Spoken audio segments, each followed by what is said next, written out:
everybody. Hope you're having a good night. How are you doing?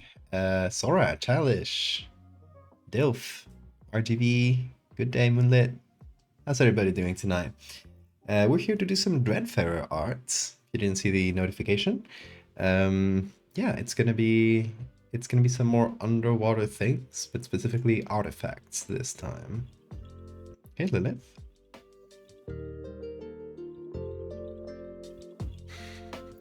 My clone baby's weird fuck.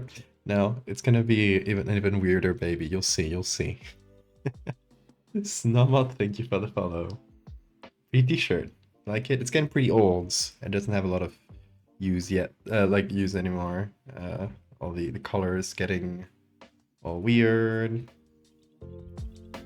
It's getting those stains that can't disappear. It's very annoying. Yeah. I'm trying to use my less useful clothes before I leave to Japan. That way I'll have more stuff to bring there. Hey, Mooley. Neither Discord nor Twitch notified you? How did you get here? Divine Providence? You just feel the vibes of a stream happening? Did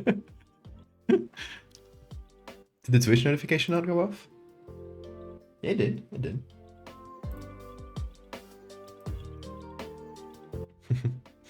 But yeah, Pigeon notified Siphon. Siphon just appears here. Doesn't know how. Just spawns in chat.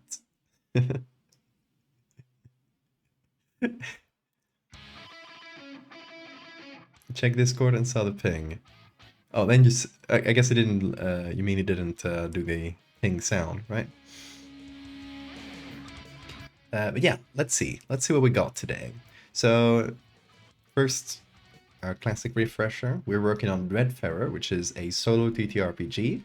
So it is a role-playing game that you can play on your own, and it is all about exploring and finding artifacts in a weird new continent that pops up in the early 20th century.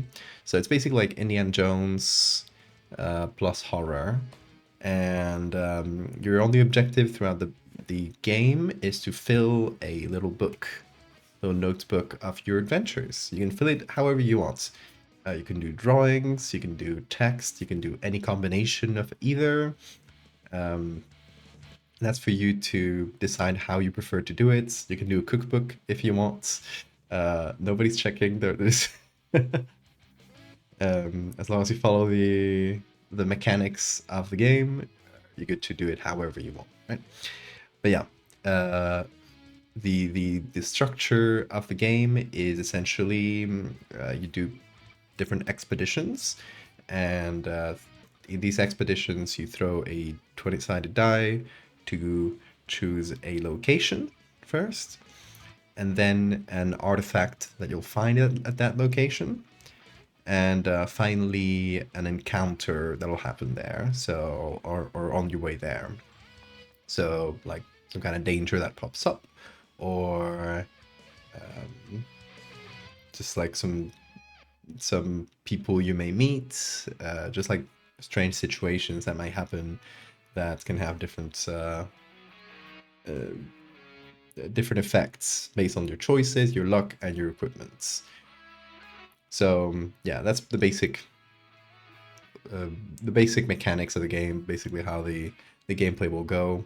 I'll show you more in detail once the game is more or less finished, and a test print. I will do a sort of test game here on stream where we'll be playing through the game, maybe illustrating some things and doing some balancing some things if need be. Val branded mind chip. We're gravitationally bound to these streams. Is your game, or are you just doing the art? It is my game. So hi, good day. Yeah, this is my game. I've been developing, well, writing it because it is a TTRPG. It's not like I'm not handling the mechanics bit very much. I am mostly doing the writing and the illustrations. And then my partner in this game is Neon Rots, and he is doing he does a lot of small TTRPGs like these, and he's doing the layout of the book itself. And he's also doing some of the writing, so the writing is kind of split halfway. Cook the parasitic flower. You'll be able to cook a lot of things. Actually, the thing we're about to do right now, its taste is explicitly described. So for the dungeon meshy heads over here who want to cook everything they find, this is gonna be a good one. So out of the loop on the Val lore, you need to lock in, catch up. Very good. This game we posted it on Kickstarter earlier this year, and it beat all our expectations. So we have also upgraded the size of the game to something much chunkier. It is. The other day we just passed 100 pages. I think we might be at 120 pages or so that that where the layout is done. We can still like go back and change the writing and stuff, but the layout for all these pages are done, and still quite a bit to go. So it's probably going to be 150 or something like that. Nothing to scoff at. It's going to be like this size of book. So it's going to be pretty small, right? But still 150 pages, pretty chunky. Hey, Bean. Bean, no, don't eat your own hair. No, that's not to eat. Oh, Bean wants to say hi to chats. Hello. Bean, tell him how you just ate an entire can of wet food straight. Like, you usually won't eat it all at once. You'll eat a little bit of it really quickly and then leave the rest for the rest of the day. Just ate the whole thing. And then he just flopped. And he's been sleeping ever since. Ain't that right, Bean? Yeah. Yeah, look at chat. Ooh. He gave you slow blinkies. Yes, he's giving you slow blinkies, chat. No, in cat language, that means love. Bean.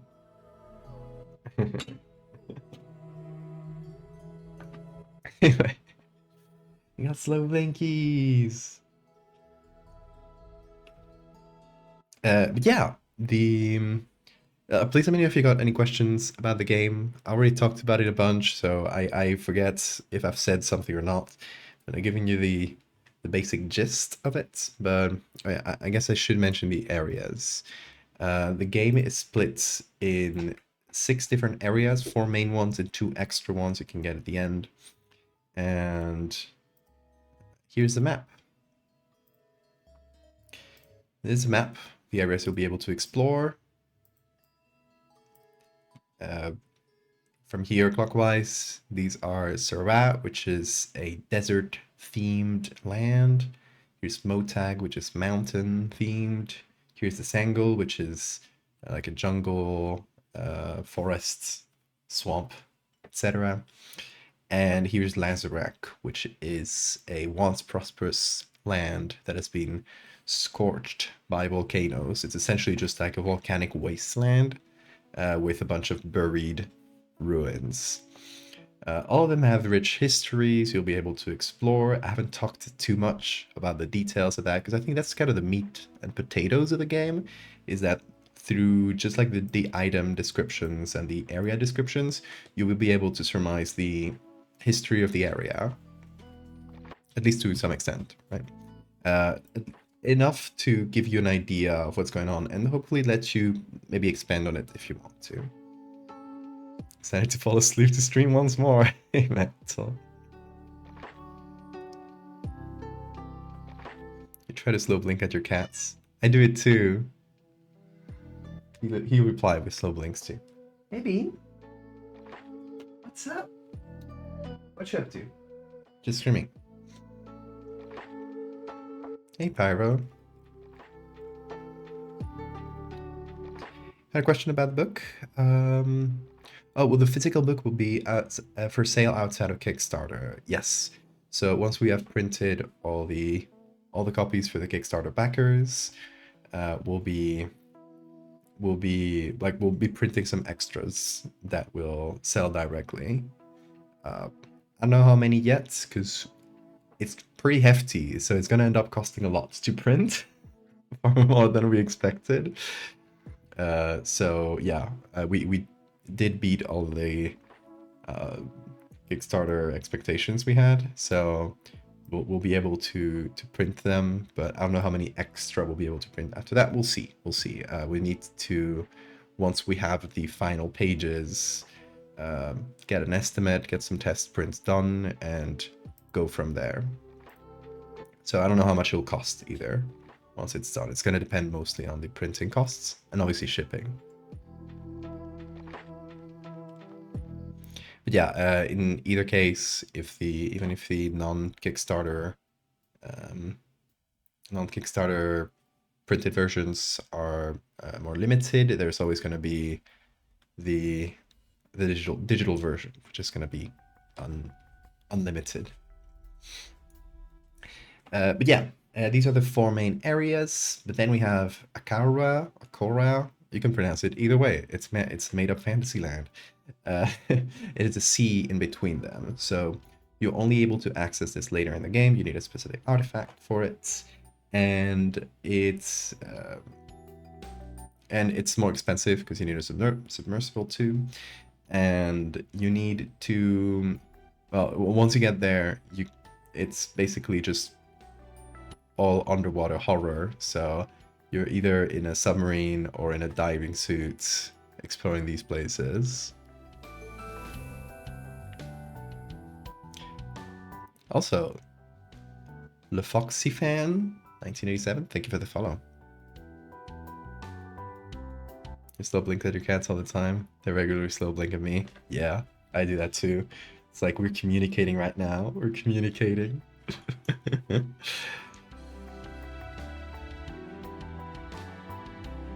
But yeah, what we're doing today is artifacts for Kara. Well, this is just our base picture here. I'm just using it because we're going to be able to reuse a lot of the picture damage to make it look like an old picture. Obviously, it's happening in the early 20th century. All the illustrations are black and white photos.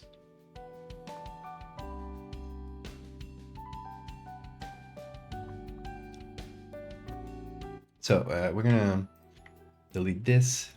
Well, if you didn't see that stream, it is an artifact from Lazarak called the Marble Mask. Each of the artifacts has an interesting little thing about it. So let me tell you about today's artifacts. Or today's first artifact, at least. It's called the Veined Cherub. Cherub? I don't know how to pronounce that. A tiny creature that looks like a small fat angel made of wobbling white flesh and red veins. Its blind eyes are nearly as useless as its faux wings, which push it haphazardly through the water. These sad creatures barely survive, and is a miracle if they manage to breed, fumbling across the deepest part of the ocean. Fortunately, they have all the time in the world, their lifespan exceeding 200 years. Veined cherubs were a delicacy among the aristocrats of Lazarak. Served with sugar, gives them the mouthfeel and taste of a ripe peach. So that's what we're doing. Weird, cherub-like deep-sea creatures. Cherub? Never heard it like that. Cherub? I don't know the English pronunciation. I'm sorry, Mooney. Hey, Bean. Oh, he wants to go out. Okay, let me let the Bean out. He's screaming. He's screaming.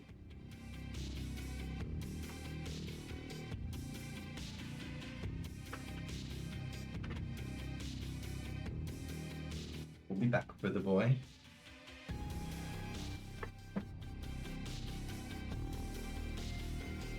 Oh, you want to know word in Spanish? We're gonna do carob, or cherub, or whatever it is. It is the same, but in a much funnier way.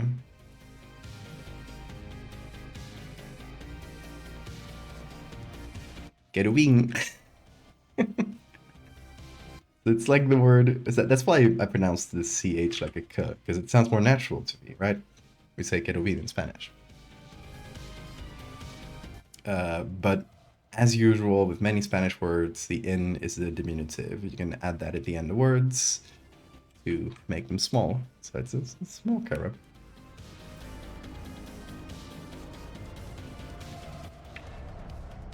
Made dark matter swordsman spore.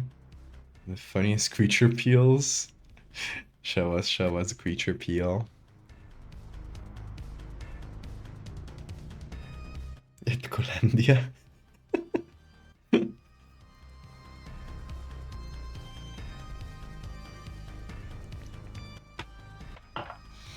Okay, so what should we use for this? For the base of this carob? I think straight up just a statue of a carob, and then we just give it veins and stuff. I think that would be gnarly and cool. So let's see. Let's go to the mats. Let's trust the mat with this one. Search for carob. I'm gonna go insane about the pronunciation of carob. Hold on.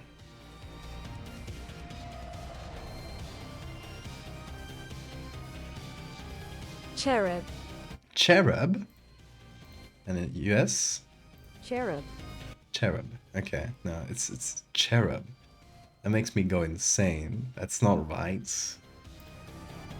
Shouldn't be the way to pronounce that, y'all.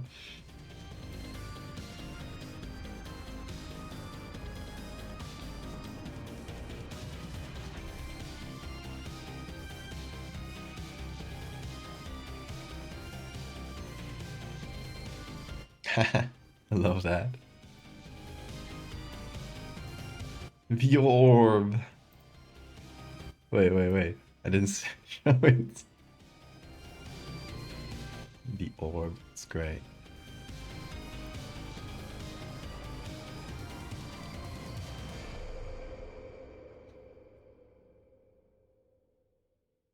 You're getting your ass kicked. I'm seeing. I'm trying to campaign for you. There's still like 6 days left for the vote. It's a pretty long vote. We can campaign. We got time. Is this our collective Twitch baby? You want to have a collective Twitch baby? Like, I won't judge. Okay, so let's try to find a decently lifelike cherub. Sounds wrong. Or honestly, it could be a wonky one too. Like, this is funny. If we use something like that.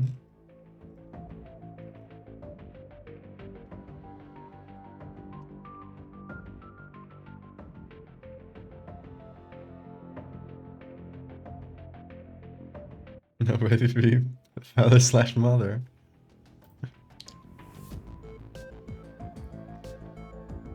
A wonky what? A wonky cherub.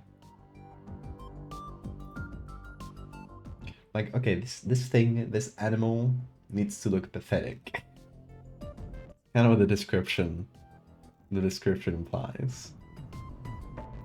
So it has to be this sad-looking thing that just resembles a cherub.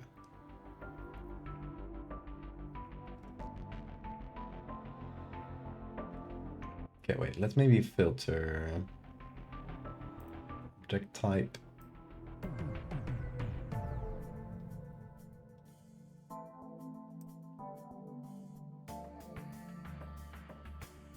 Figurines, figures. Yeah, that'll work. Oh, this one's really funny. Sopping wet, exactly. Okay, something I want to do once we get the right image, is to fuse a lot of its body. So remove the neck and have the face kind of directly pop out from the body. Have the hair kind of fused into a mass, and the arms also like stuck together like a weird fin it doesn't even use. So this one would be pretty good for that, honestly.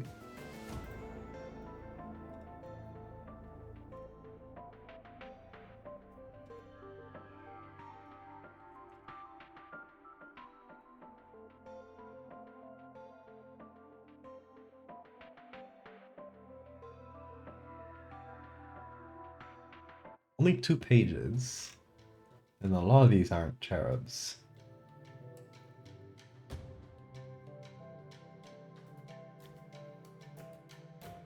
The hole in the palm of their hand.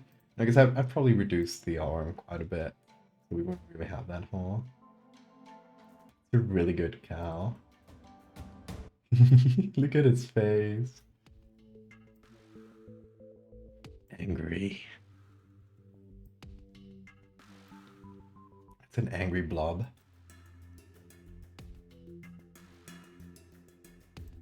Okay, not that many scarabs.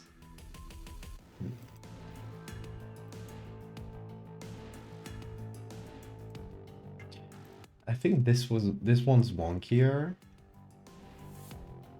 And of course, everything in the Met's museum is public domain. Hold on, should we see what this looks like in Animal Crossing? They have a thing where you can upload anything from the Mets to an Animal Crossing design, which is really funny.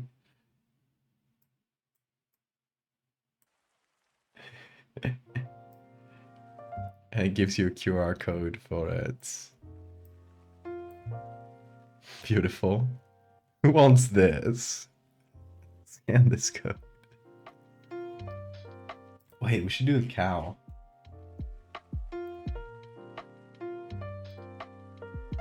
Alright, where is it? Here. Share Animal Crossing.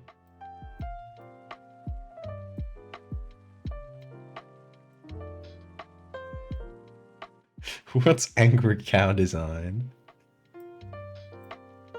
I think it's beautiful.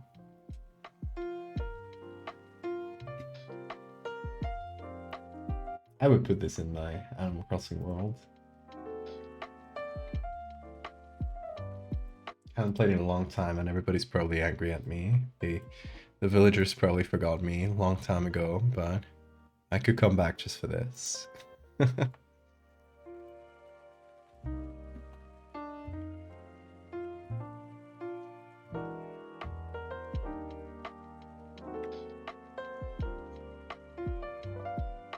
Okay. We can work with this. So we want a pretty much black background. It can be slightly off black, but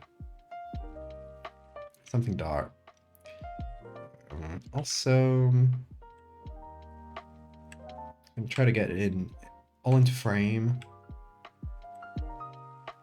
because I want to select it. I want to select the whole thing. I don't want to miss any chunks. Okay, it's going to try to select this. Yeah.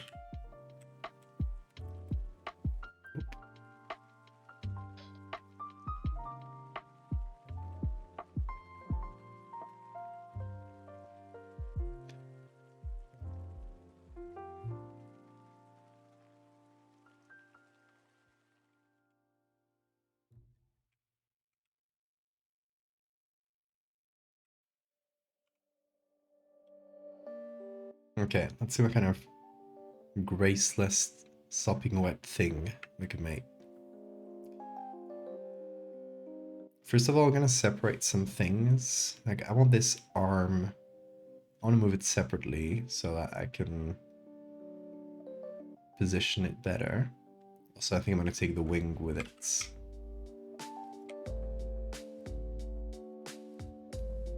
I'm gonna select all of this. And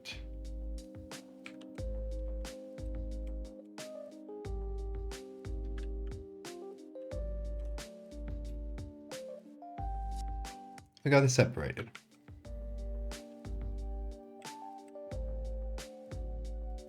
Let's put this below.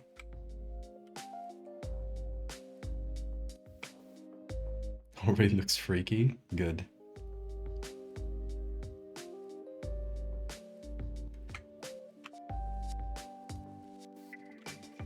Okay, that's starting to be something. Now, I also want to separate the head. Just cutting this poor guy into pieces.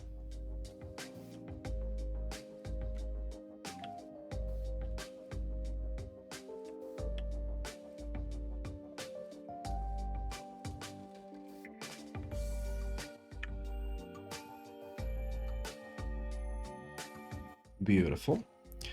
And I want to fuse the face into the body, like I said. No neck. Not even the impression of a neck. I want it to be pretty silly looking.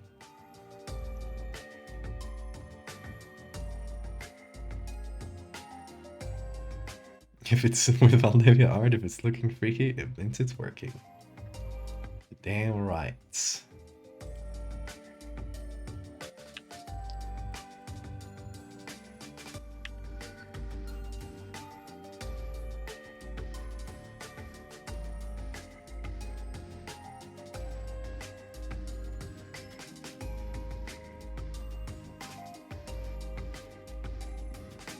My neck looks like this.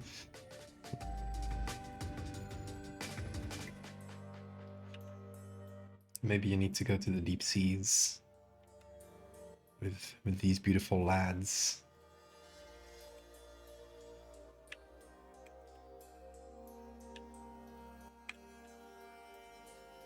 Okay, we're gonna fuse the hair into a sort of clump, I think.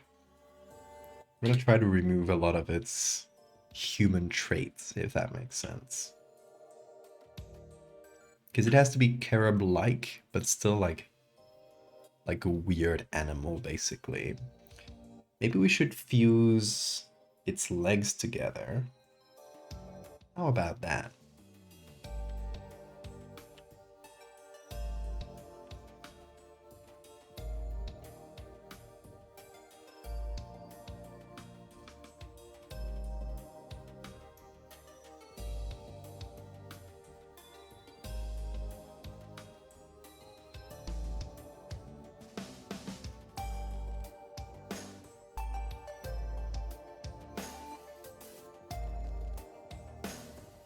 Sorry for your legs, man.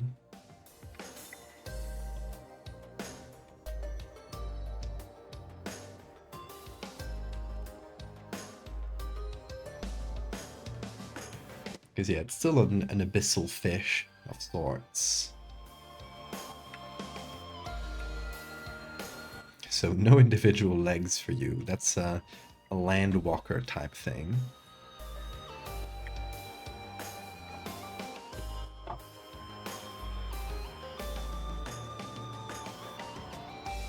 So what kind of drinks do you got tonight, chat? I got a red tea. It's half empty, so kind of hard to show. But it is red. Ish.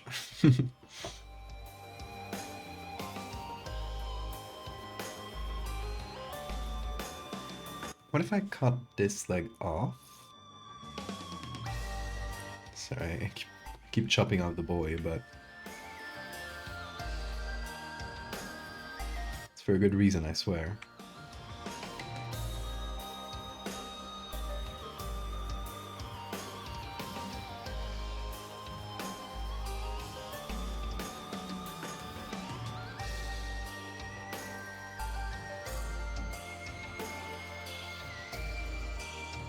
What if we put this here and then basically do a copy of the other foot? Since we don't really get a lot for the other foot, so we can sort of do this.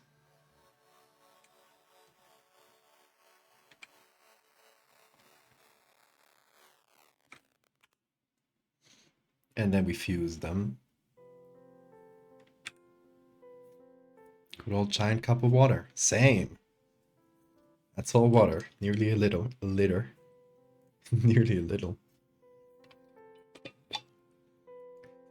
Sloppulous. It is looking very sloppulous, yes.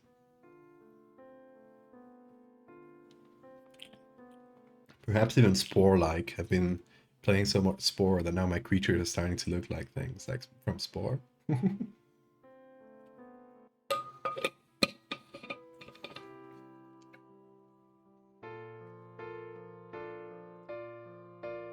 Oh, Moonlit, you know what you should make on Spore? As you finished your campaign?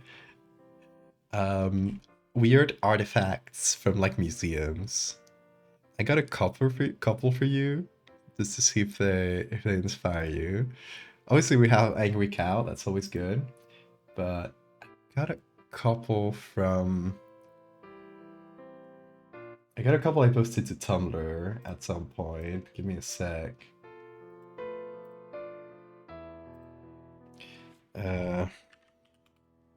Cup? No? Oh, it's something like a fox. Yeah, this thing. Terracotta map. Hold on. Kind of hard to read with my face in the middle. You'll ever feel like terracotta mask in the shape of a head of a fox, dog, or bat circa 600 to 400 BCE? Just look at this thing. Just look at this thing. I'll post links to these in the chat. What's another? I have another one I posted on Tumblr. Actually, two that might be good. Sparrow. Yes. It's one of those Netsuke the Plum Sparrow, Japan, late 18th century kind of days. And it has feet. Of course, it has feet.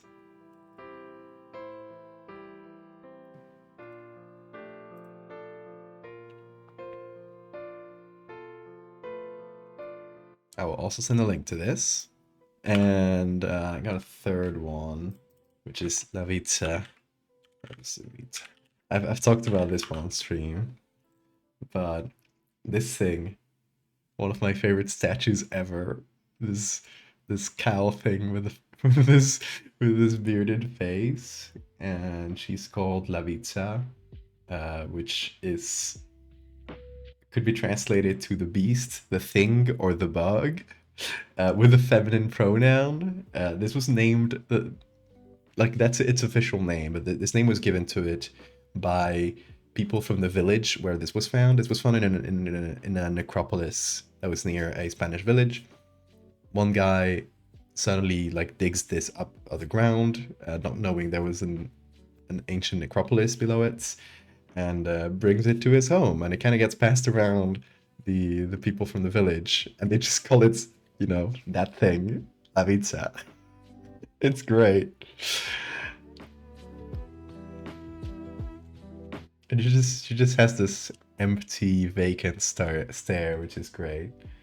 Also, yeah, this is the emblem from the city of Balazote. Guess what it has? very bad, a very bad drawing of La Vita that has kind of a cheeky smile to it.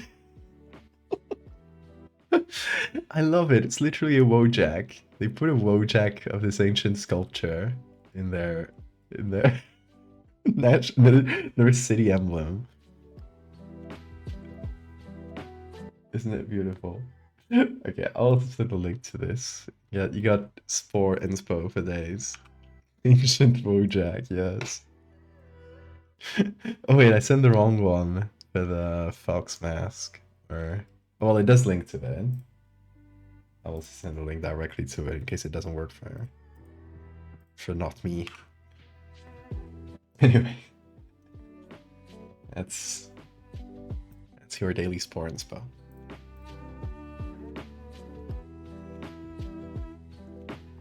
Where were we? Oh, first of all, let's take a second to go search for Bean, because poor little guy is probably waiting for me. Let's go get him.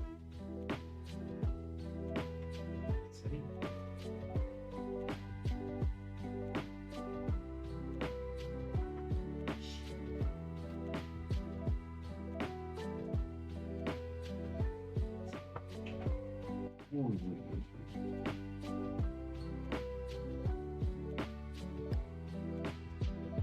boy. The boy is here.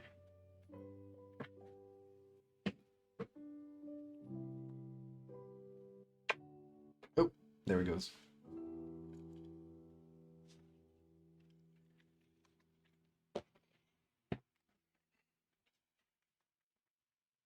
Bean, we missed you. You want to come up? Shoulder? Come on, shoulder time. Shoulder time. I'm trying. Come on. He just wants to headbutt me. Out of kindness, of course. There you go. There you go. There you go.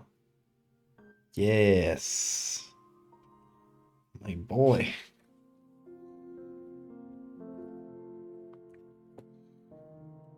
You open spore requests and then you're getting 300 within a week. Within a week. Oh yeah, that sounds insane.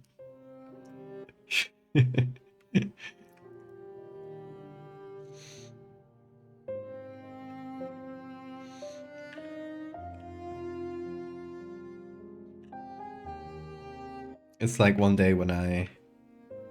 Oh, Bean, don't scratch me. Your nails are too long, dude. It's not like scratching me, but it's gripping really hard. And, like, look at this little claw. His claws are digging into me right now. You gotta chill, Bean. Don't dig your claws into me. Ouch. He's purring though. He's loving this. But he's the gripper right now. Why you grip him? I'm not gonna let you fall. Okay, he has released the grip. At least in his front paws. His back paws still have a little grip. You gotta chill. You gotta chill, dude. You know you're safe here.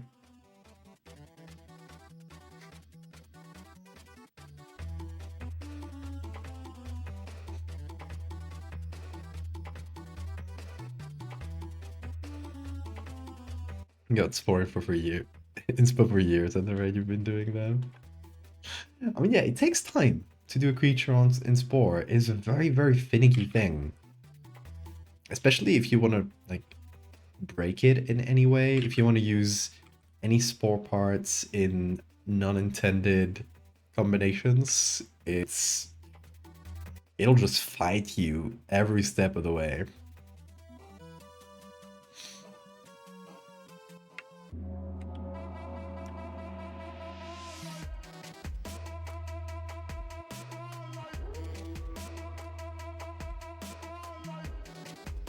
Okay, so this is Finn. It's pathetic little Finn.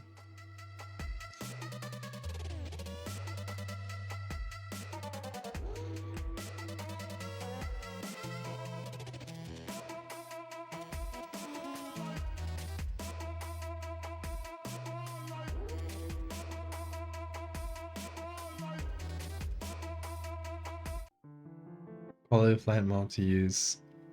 Make the finickiness of Spore a lot less aggravating. Yeah, that's true. You can make it less aggravating, but it's still gonna be hard.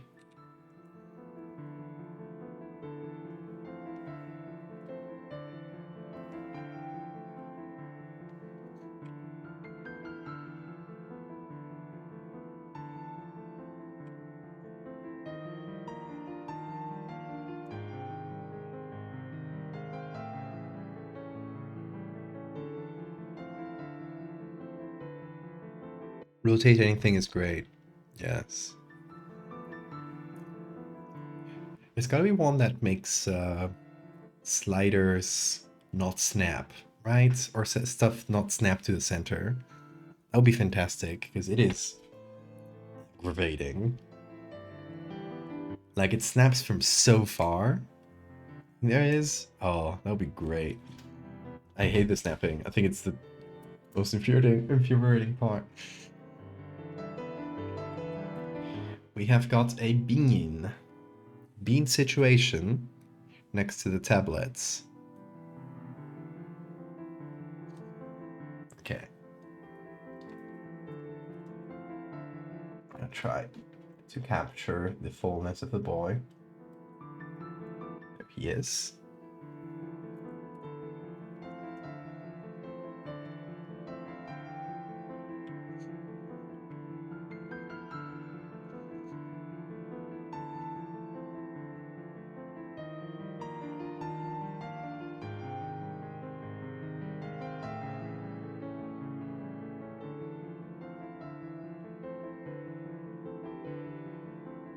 Okay, should probably fuse the arms to the body a little bit. Whoa, don't Photoshop, don't freak out.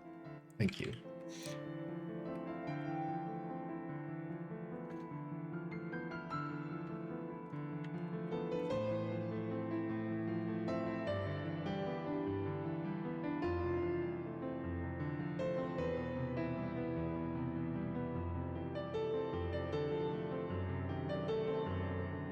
Now I feel like it should be just the forearm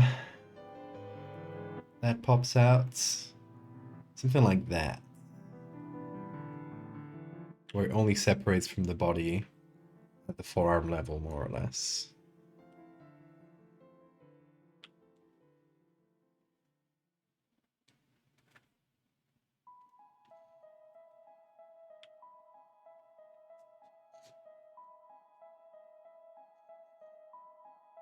And I guess we have rotated the arm so much that now the wing kind of feels like it's in the wrong angle. So I guess in the spirit of chopping this poor statue up, let's chop this poor statue up.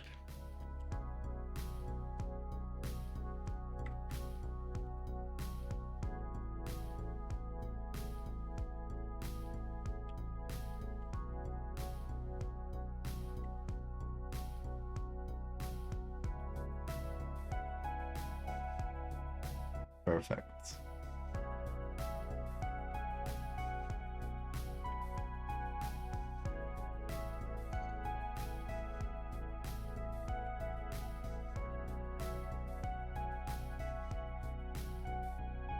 We do something like this, and cut it up a little. Symmetrical part snapping to the center when using Advanced C doesn't have a fix. Oh, damn. Getting around that by stacking them on smaller parts and then shifting them around. Smart.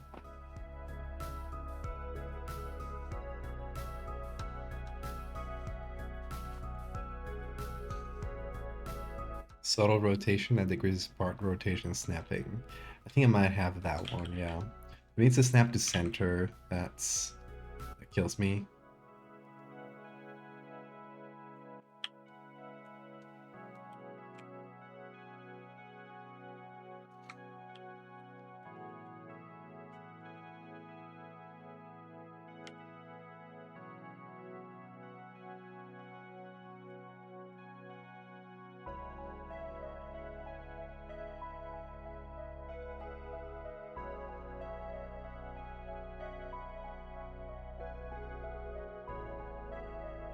Okay, and I guess the fingers should also be fused together.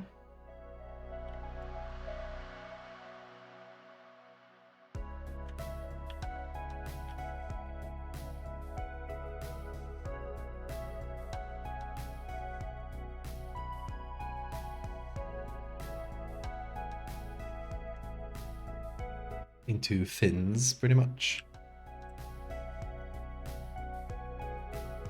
Hey Bean, what you looking at? Are you looking up at the screen? You want to learn some Photoshop?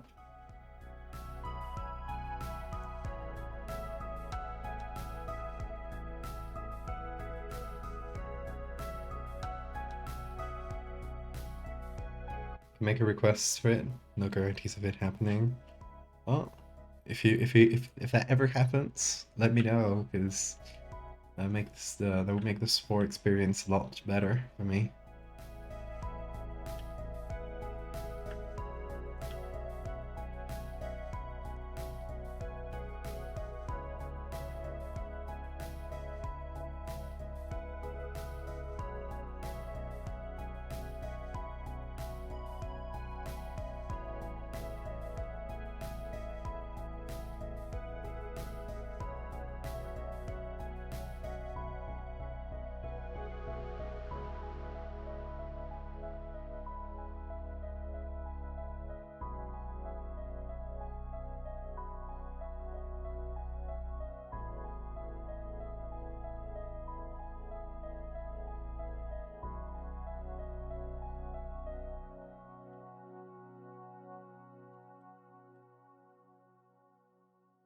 Okay, we're also making membranes to connect the thumb to the rest of the hand. I don't want this thing to have opposable thumbs.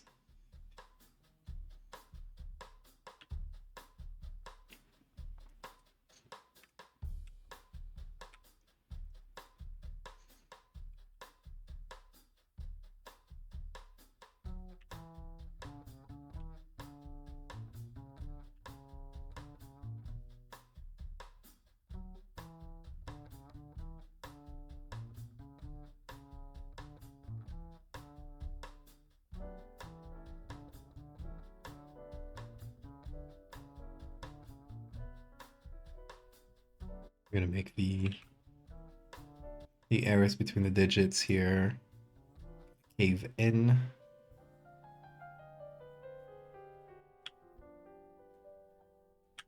Okay, now they look like creepy webbed fingers. What are we making? A horrible underwater creature. It kind of looks like a cherub.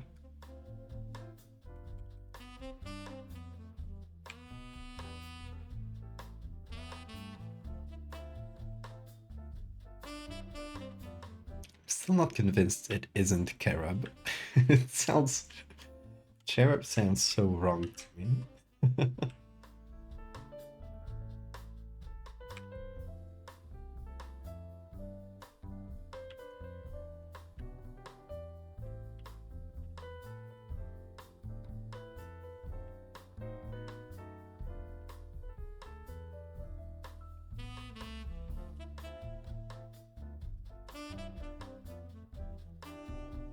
Who's a little affront to God? He's a cute, chubby little abomination.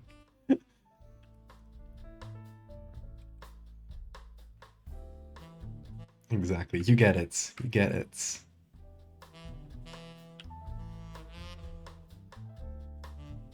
So, okay, we need to make the face less human. How should we do that? Should we remove the nose? Fish don't have nose. Makes no sense. You're talking to my cat.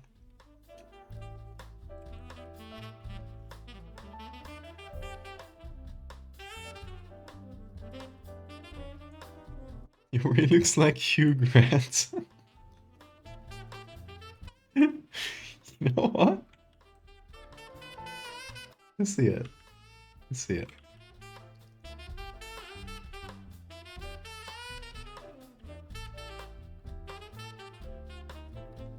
Anyway, no nostrils for you.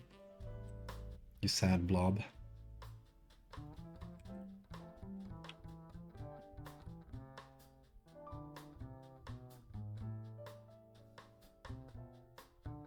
And I guess since he has no nose bridge, we would be able to see the other eye here.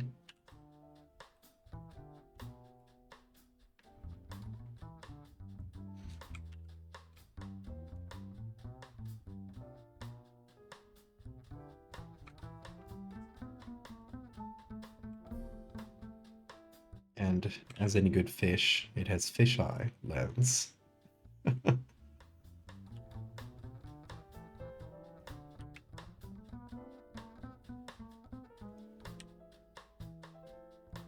blobfish. Yes, that is the vibe. Should we give it a blobfish nose? I know they'd only have those noses outside, but it would be a really funny reference. Let's see. What's the name of the blobfish? The actual name. That is the face I make when I see a row trying to crawl under my front door into my apartment.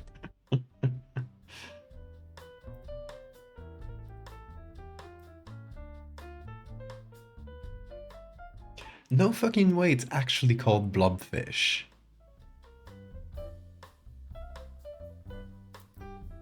I thought it was like a funny meme name. No, it's actually called blobfish.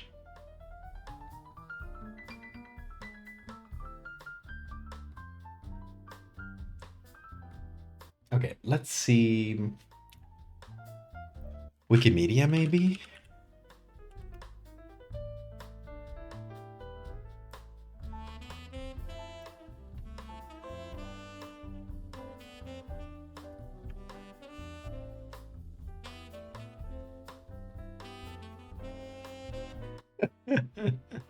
We should use this.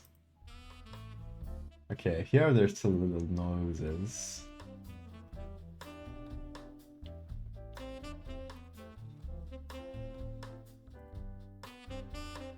Not the perfect angle, but we don't have much choice.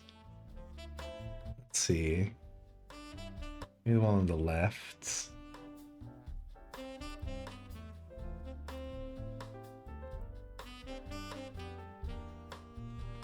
Oh, where's the black and white? Oh, I left it on there. There we go.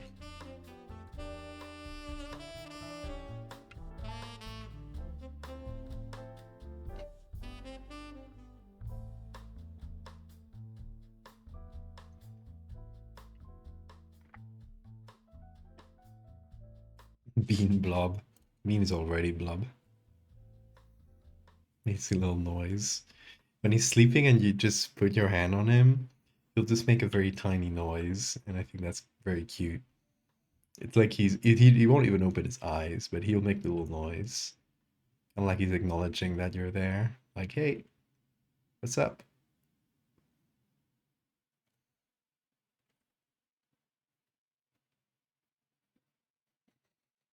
Wikimedia may think you're like blobfish, you mean vagina. I would not be surprised at all.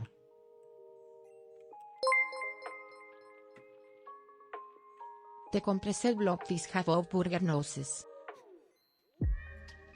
The compressed.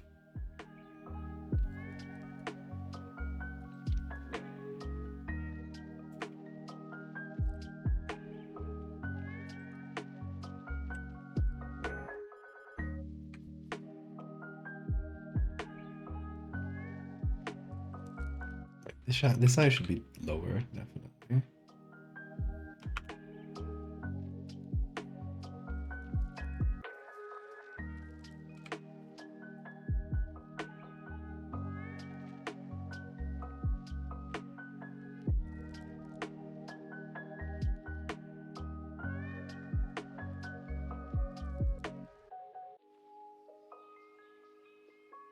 See if we can use more of it.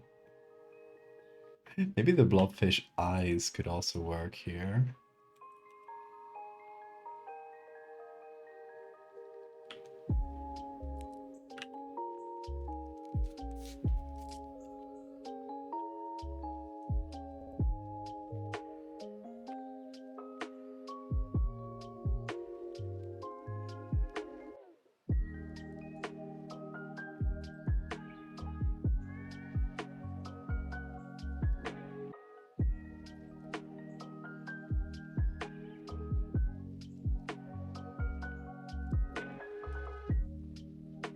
This thing looks so silly.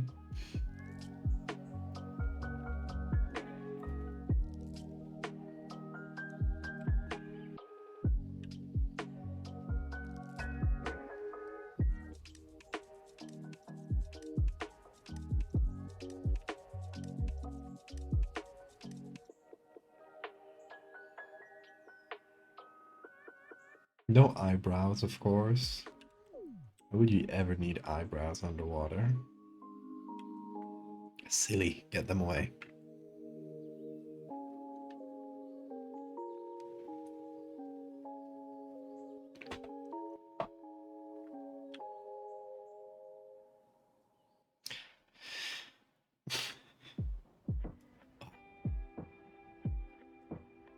Bean's eyes are blank right now. Gonna try to take a photo, or I can't, he's covering my phone.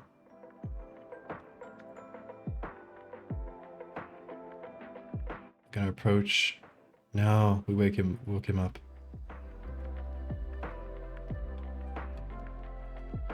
Let me get my phone out. It's gonna wake the boy up a little bit.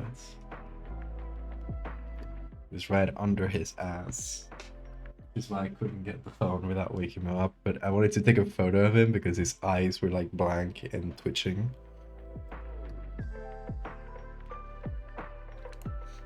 I'll try to catch any other funny business. How did Acorn Wiffle turn out the other day? Working on yours in Blender? Nice. Well, let's see if you beat my Spore one. Hold on.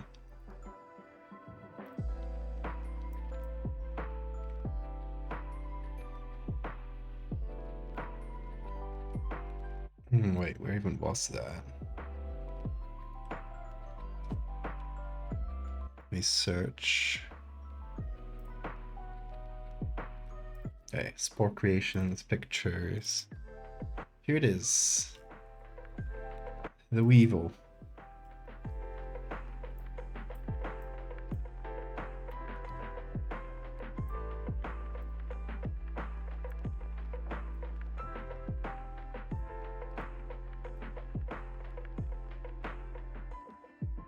There they are.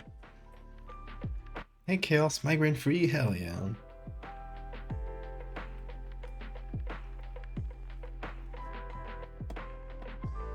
Perhaps snapping might be as simple as changing a single value? Ooh.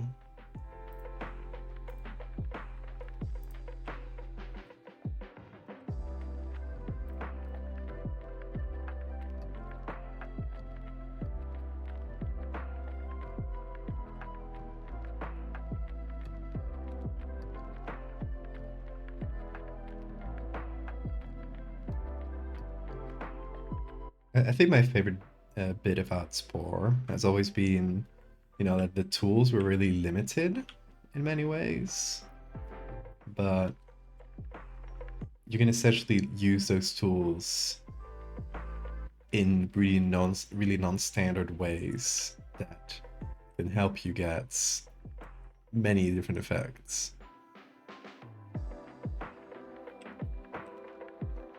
That's always been cool to me.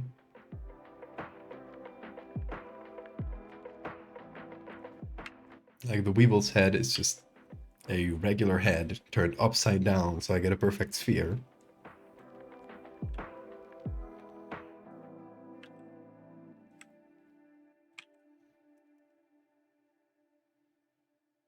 Crying blood.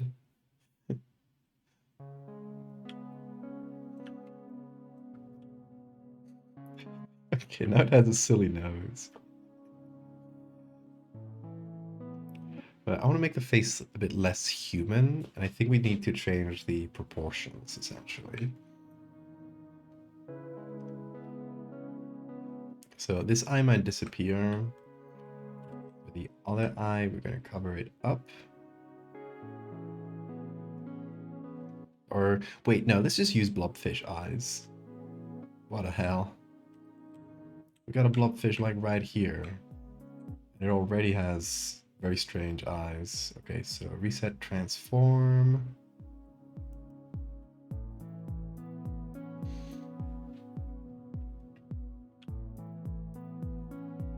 Let's go with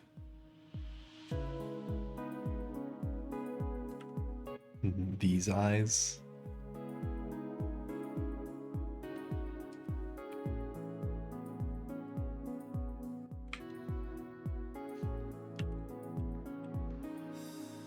They're kind of facing down, but I dig that. I mean, it could be facing forward like that. No, facing outwards, much funnier. This thing is dumb of ass.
Should they look forward or should they look out to the sides?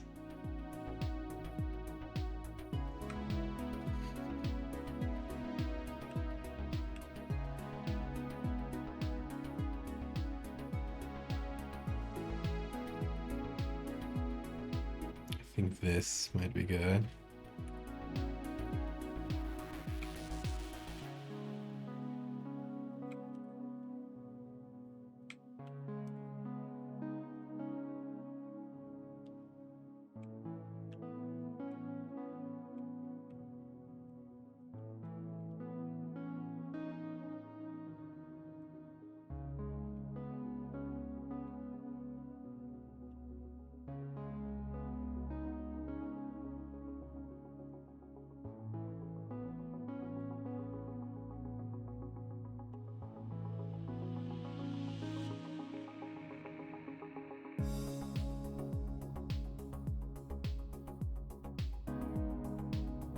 Okay, now we're gonna blend the hair together into a single mass, basically.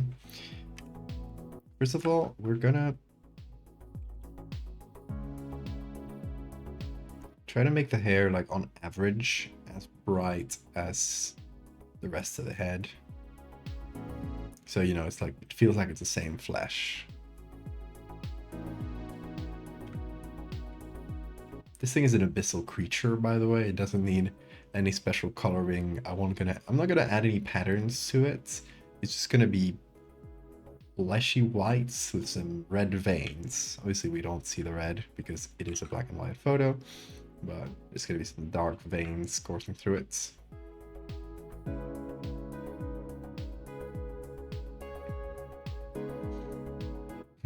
Bean, you're outside the camera. You're escaping it? Are you just too long to be captured?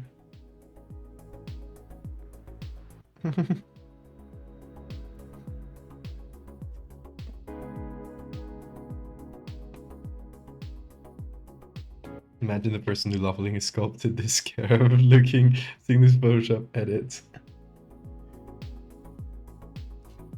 I hope they see it and weep.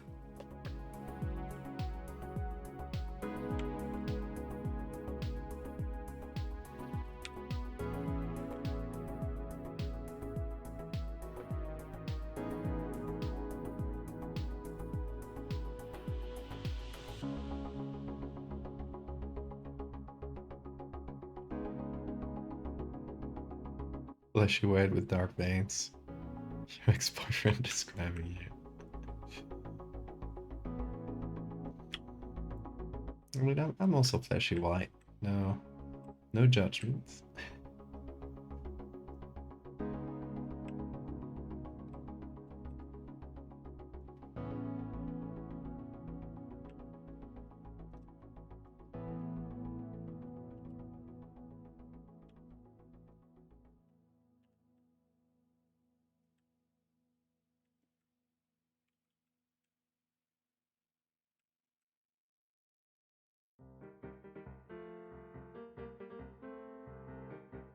On you. Thank you for the follow.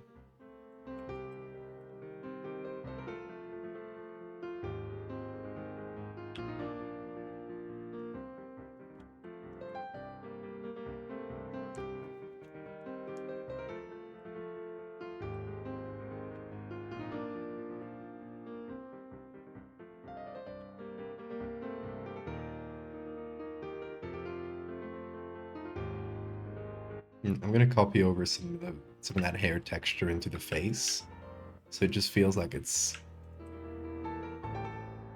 a regular texture it has, and this could be like gills or something.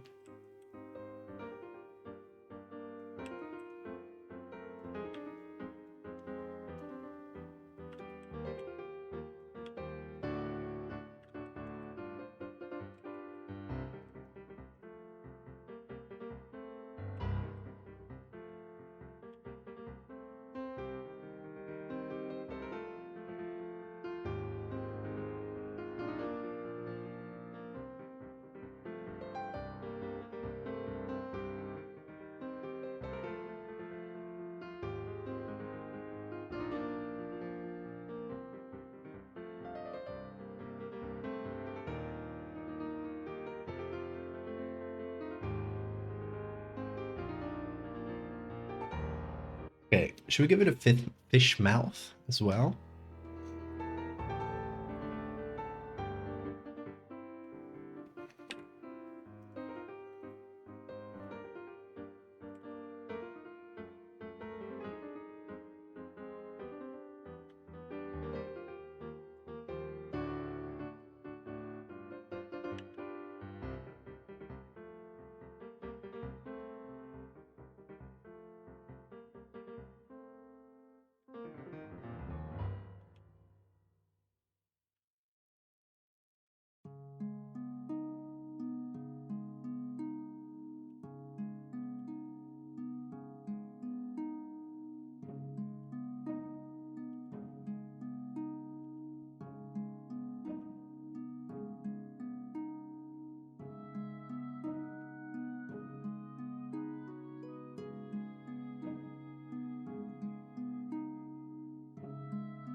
Yeah, let me move these quote-unquote gills a little lower. No, it kind of looks like sideburns. It's pretty funny.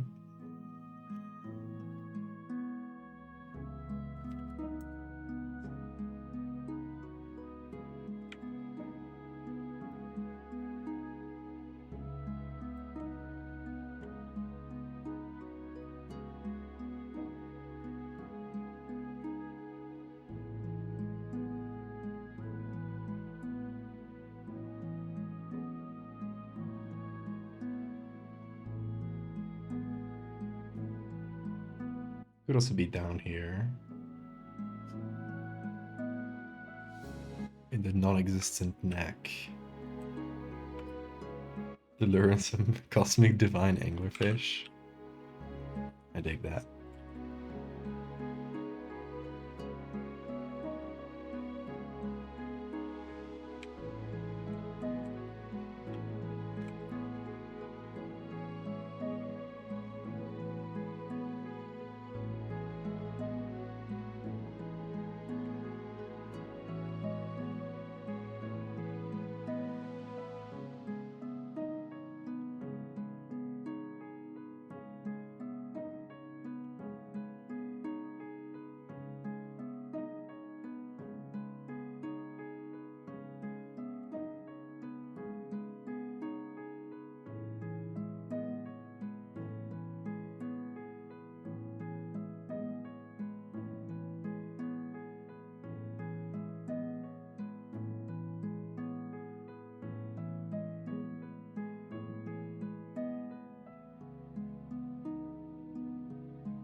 Okay, if we change up the mouth, I don't know if we'll keep that balance of human and inhuman, but I don't know. We could. The blobfish mouth is just so funny that I don't want to try that.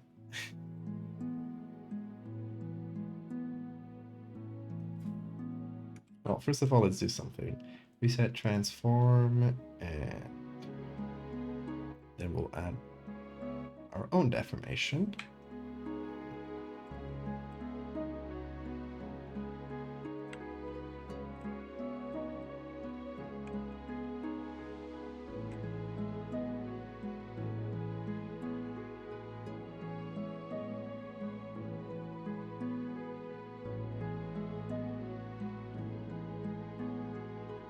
Yeah, I also found something out about those crashes, those weird like stream hiccups we've been having. Turns out my friend Jenna Stieber, here streams here on Twitch as well. A lot of you guys probably know her. She had exactly the same thing on a stream of hers, just like the other day. Crashed like twice in a row, and we shared our OBS logs, and they look the same. So it seems like the cause is the same. But neither of us can pinpoint the cause, so we are both equally stumped. But the one thing is that we at least know we're not alone. This is at least happening to 2 people, which is good, I guess. Thank you, Tanya.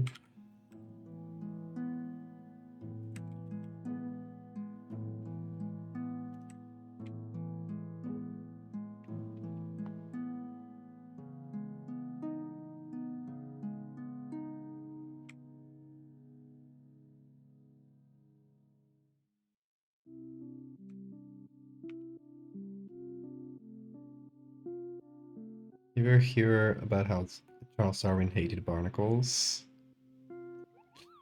I did hear that. He spent a lot of years studying barnacles, and they were so complex that he hated them. He told people never tell me about barnacles ever again. Which I get him. I get him.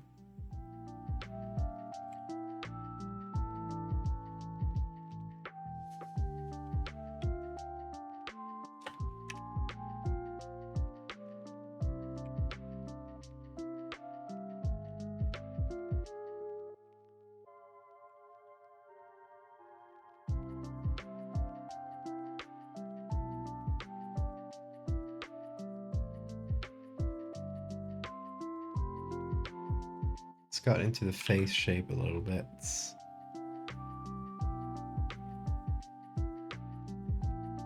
Turn it into this flat thing.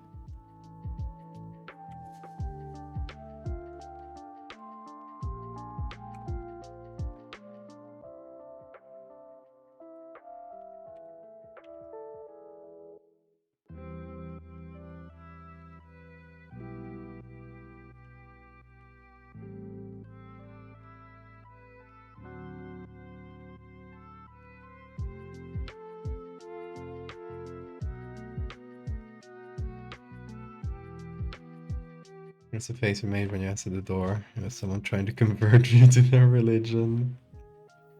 Oh my god. I'm not soliciting, I'm trying to save your soul. Uh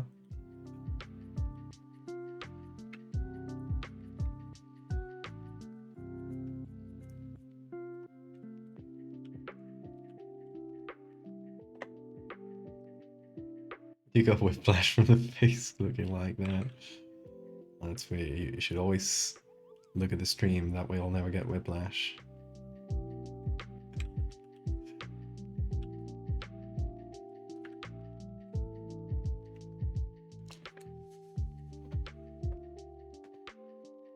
Okay, I think we got our horrible little baby beast, right? I'll read you guys the description for this thing once again, so you guys know what's going on.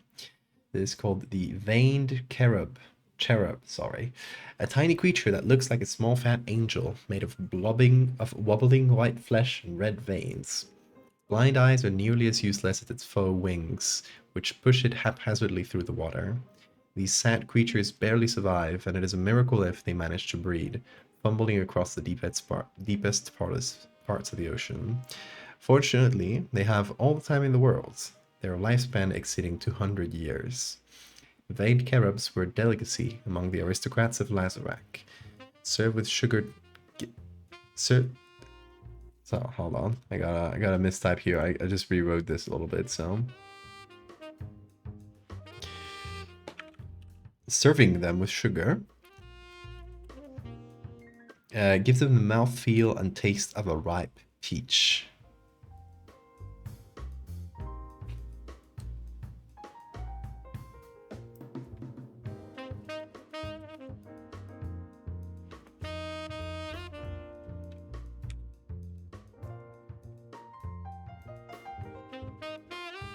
So they're not only awful baby things, but they're awful baby things that you eat.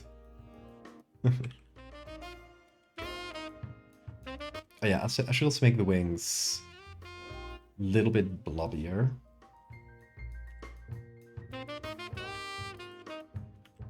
So just like the hair, just fuse together some of the shapes.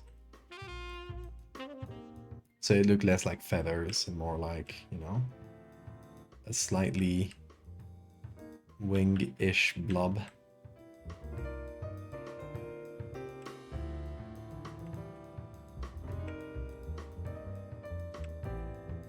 then obviously we need to do the veins. It's literally called the veined cherub. And after that we just put it underwater. Piedrita en el zapato, that's a great name. Thank you for the follow. It's beach season.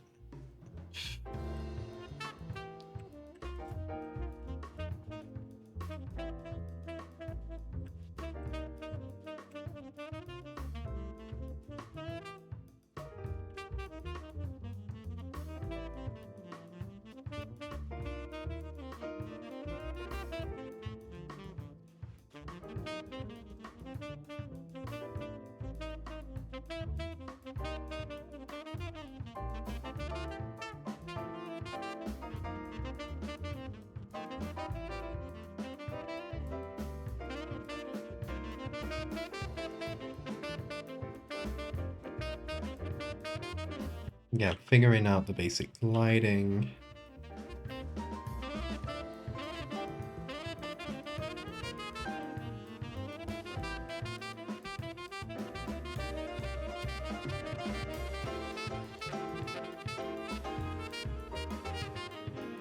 He's twitching. But did he just stop twitching the moment I put in bean cam? Great timing, Bean. No, no more twitching. You might have seen it in the small camera.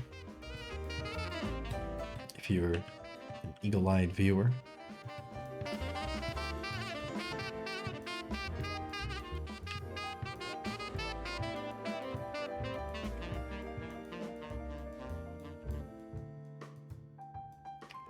That is the way of the cats. He does very funny things, and the moment you point a camera at him, he stops.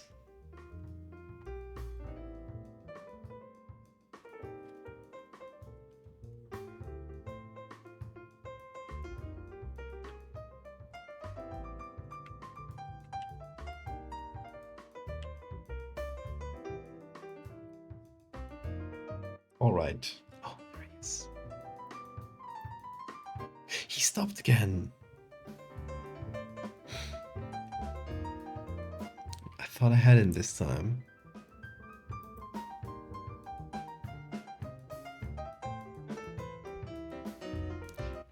His eyes are currently blank, and his tail, you might see his tail is twitching, even though he's sleeping. So he's dreaming about something. What is bro dreaming about?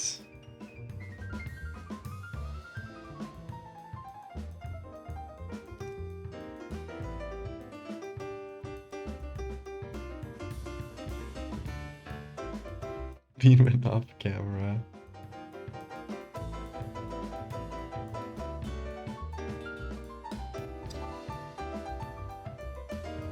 Oh, big stretch. He woke up. Or he woke up enough to stop twitching at least. Well, we tried. We tried to capture it.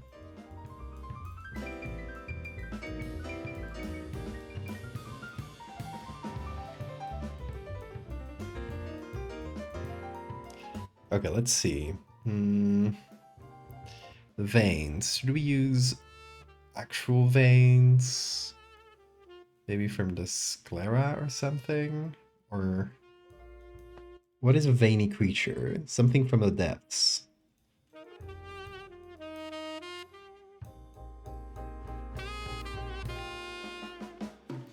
What if I just look for vein here?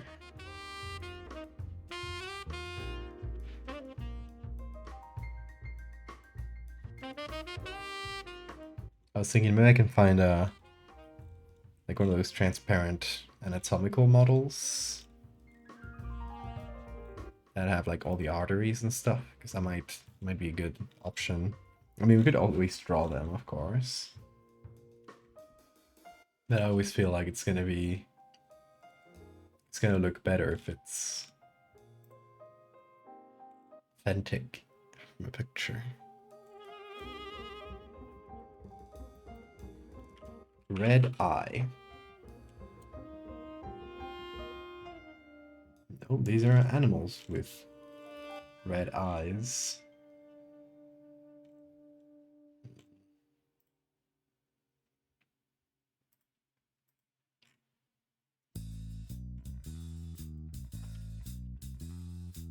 We do a quick search on Wikimedia off camera because I don't want to get surprised by dicks again.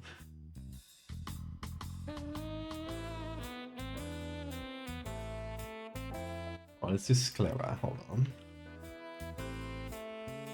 It's always a danger when you look things up on Wikimedia and it's anything anatomical. You will very often get nudes. Which Autobot looms closer, exactly.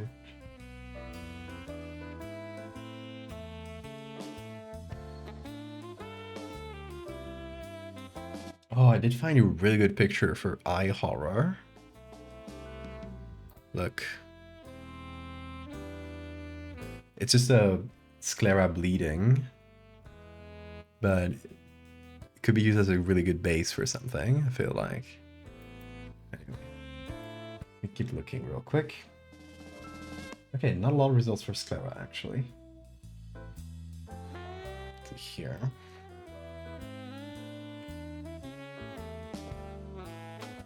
Ooh, veins. Got a couple here, couple here. We're finding some. Ooh, Lilith has some.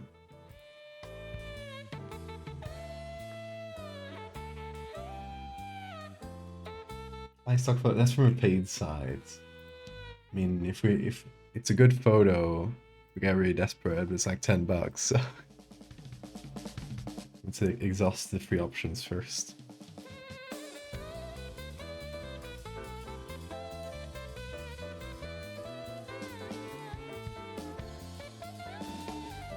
Oh yeah, talking about stock sites.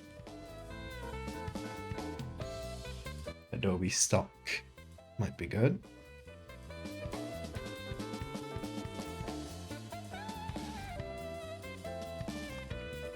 Oh yeah, Pixabay, it includes ads for like paid stock sites. I think that's how they make their money.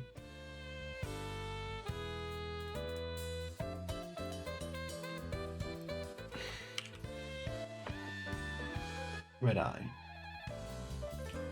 Oh, well. Somebody has drawn a bunch. Not very good. I want something authentic. Not something you drew.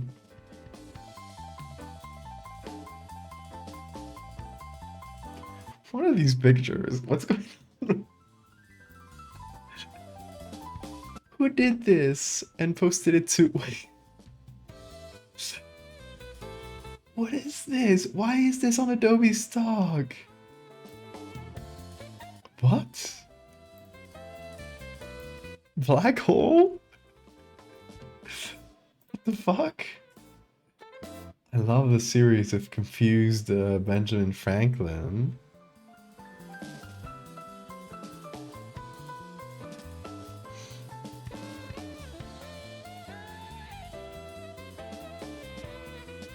Holy hell, spore modding is a pain in the ass. Oh my god, don't bother about it if it's hard. Moonlit. I do appreciate you trying. Is this some AI bullshit? No, that's not AI. This is what true art is. Paquita Val. Exactly, that's true art. That's not AI. This is somebody who has done some liquefy to Benjamin Franklin's eyes and mouth, and then added some beautifully drawn captions. Isn't that great? That's everything this account has, by the way. It just showed up on Adobe stock, uploaded that, left. And this, I guess, the vampire wand. Locust Bag, thank you for the follow. They yesified him.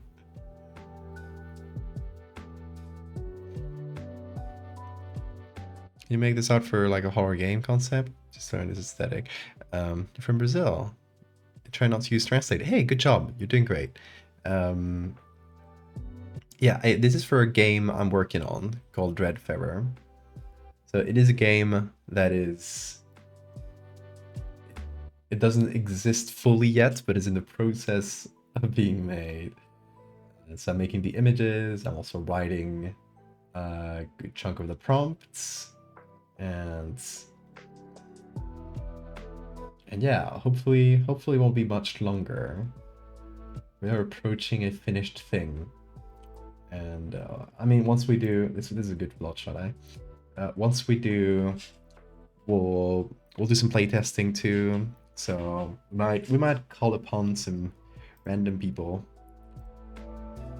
from the audience to do playtests.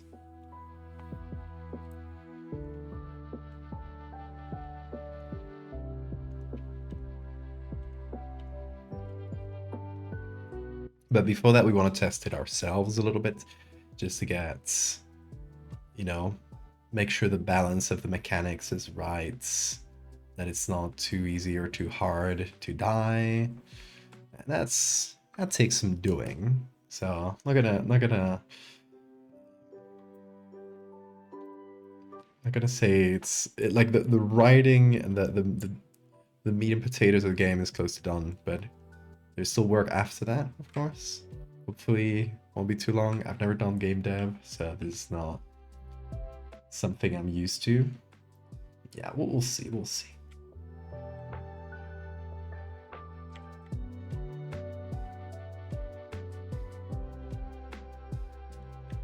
Okay, so if you apply this and apply this on multiply,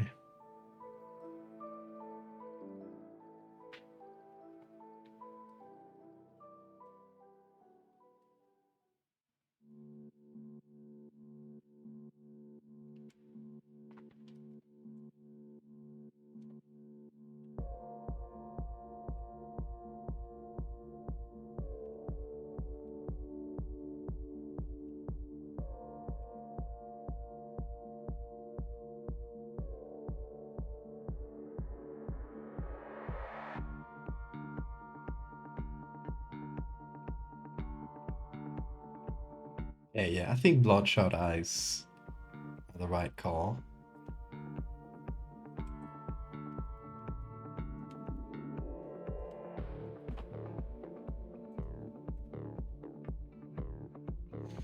Let's make that bigger.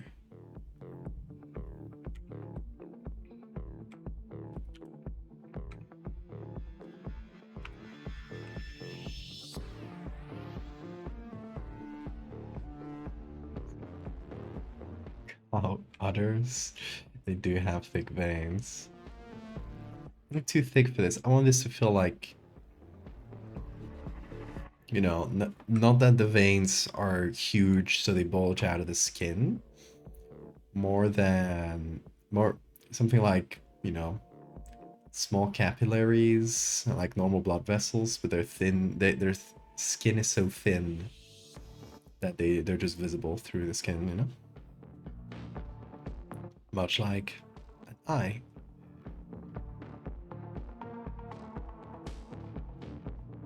Thank you, Tony. I appreciate it.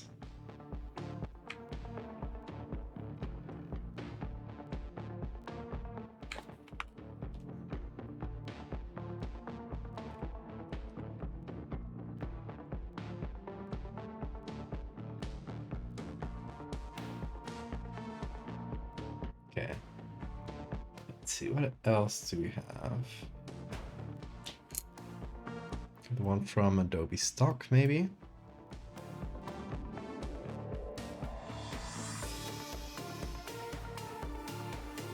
Okay, so we're gonna do something where we take the reds and make them much darker while making the rests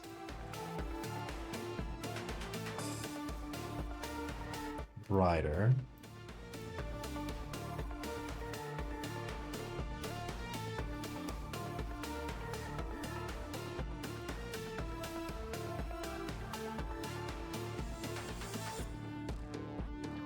That doesn't do much.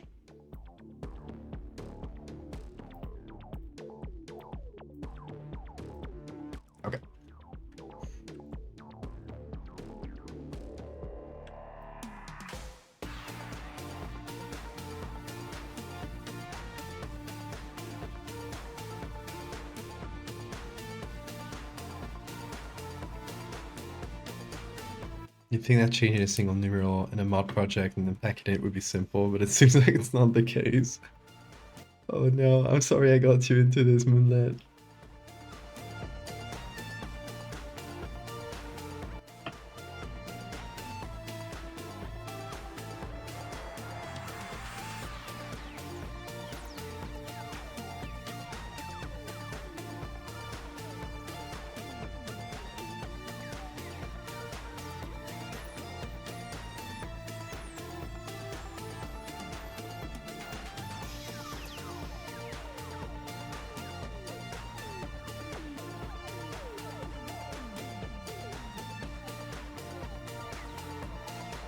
Okay, let's see if we can get these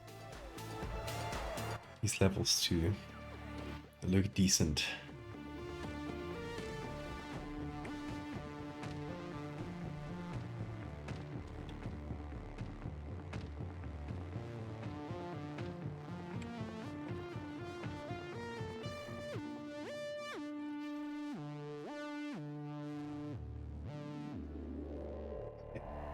That's really veiny.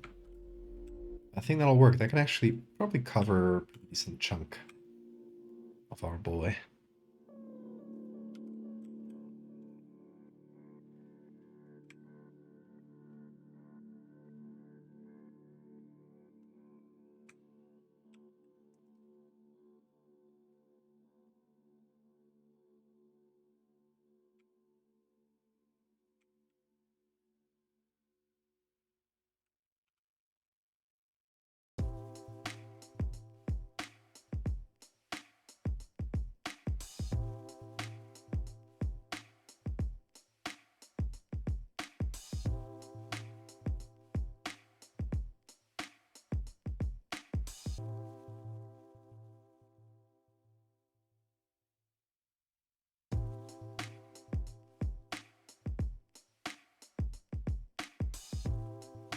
Hard to manage these kinds of photos because, you know, there's a lot of lights and shadows already on them. So trying to just separate the veins out, it's honestly fairly tricky.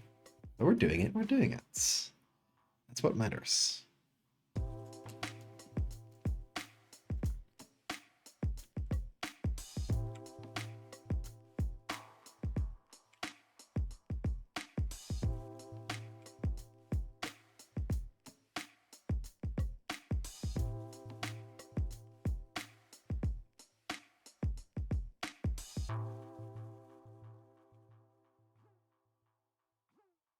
Yeah, what if this covered basically up to the torso?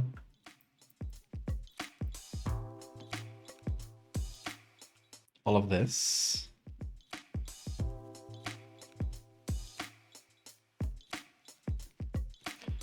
And then this other one we got.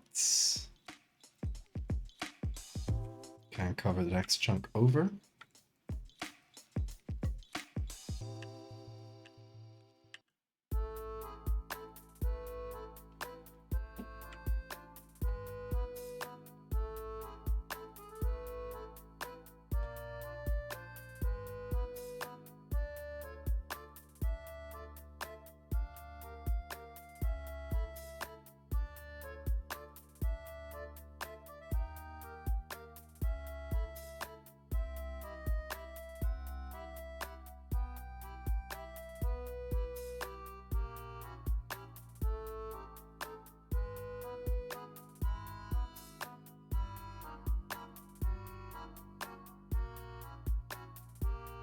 Around the face, maybe?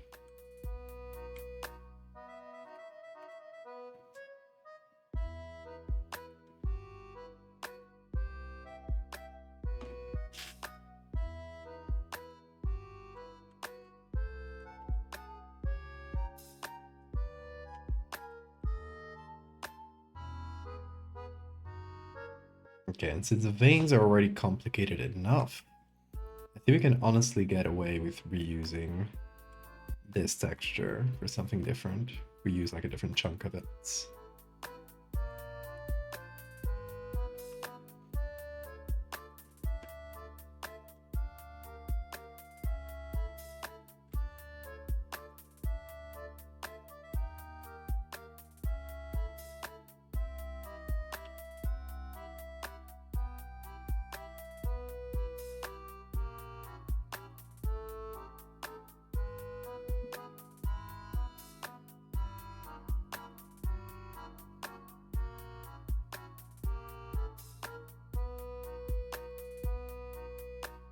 Okay, we're nearly there.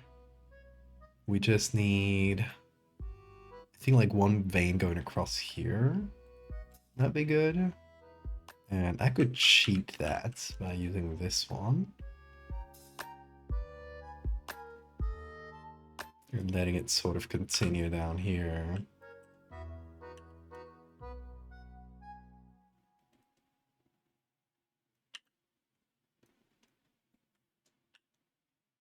Yeah, nice. Okay, I think we do have our cherub baby here. Horrible little monster creature of the deep. And now the important next step is actually putting this horrible creature in its background. Looks like old people arms.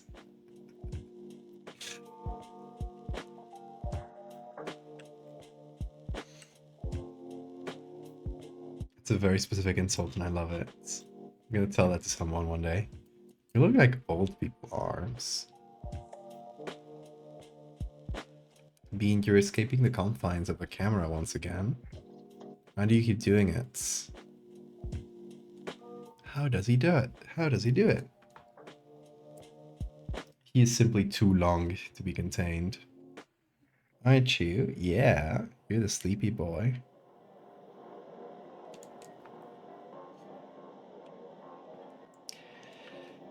Okay, background. I have an idea. It's called recycling, baby. Let me go to an old edit I made called Jenny Hanover. This bad girl.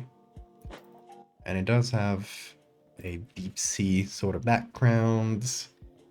I think we could reuse in some parts. At least I want to use like the snow on top of it.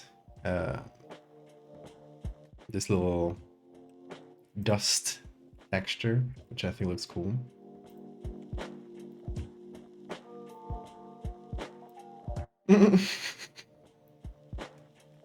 Forgot about this. This was Nate.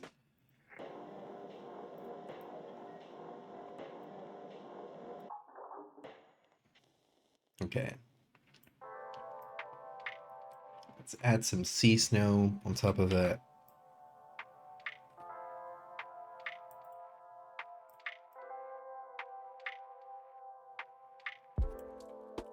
Looks good. And yeah, the background is like not quite black, which I like.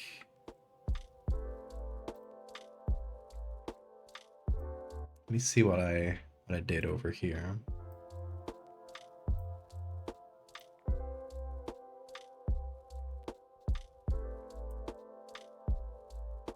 Yeah, that's definitely not quite black.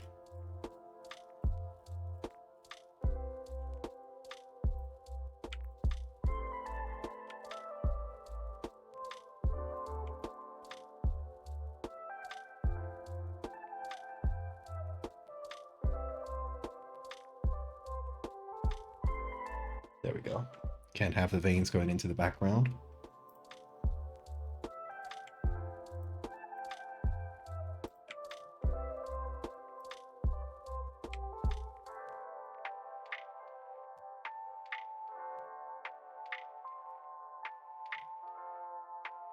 Okay. There we go. We can adjust how strong it is.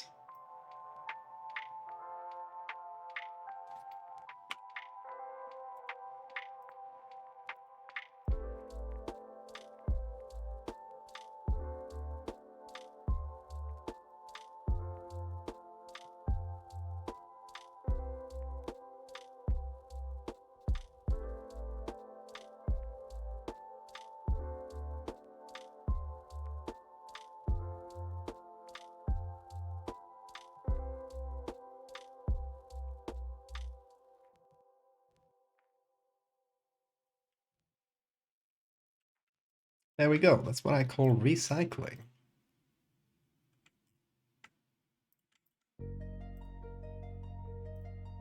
Okay, now we put it all together. And yeah, make it look good.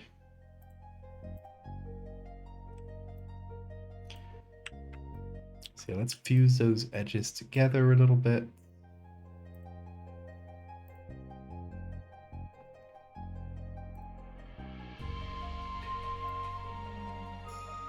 Ooh. Don't freak out, Photoshop, please.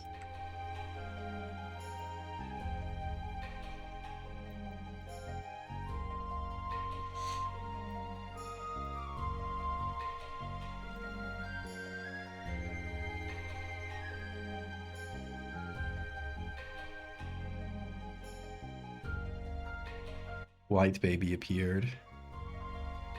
I want it to look translucent. Obviously, we don't have a background to make it like obviously translucent.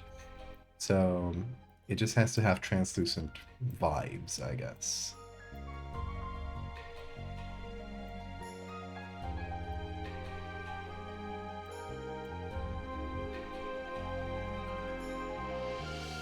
I guess we do have a background to make it translucent on. It's just shadow. So if we make the body of it like darker, it'll still keep the highlights.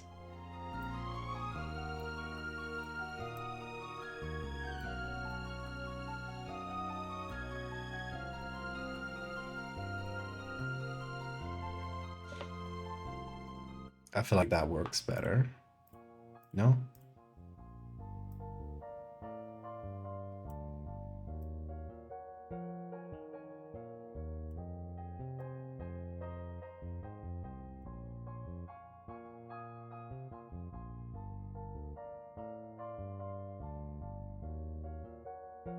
Should just go to the curves, I guess. Where's the curve?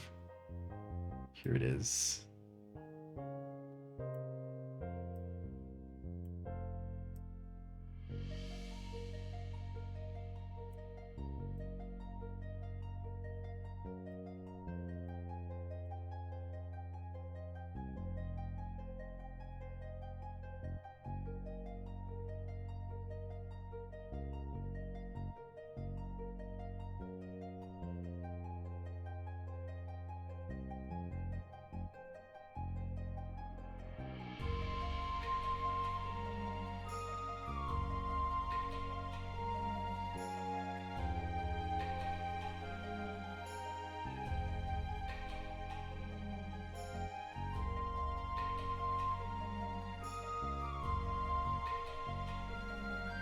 Let's see. For some reason, this shine on the cheek just becomes so strong, but yeah, I've been sort of trying to exaggerate the whites while reducing the rest. I guess hold on. Let me do one quick thing. It'll be much easier if I do a lot of this work before adding the final filters, because that way it'll just apply to the baby.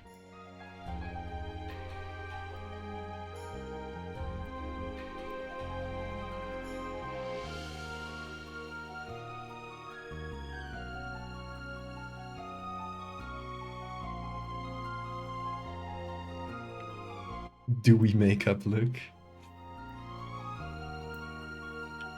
More like doughy, but...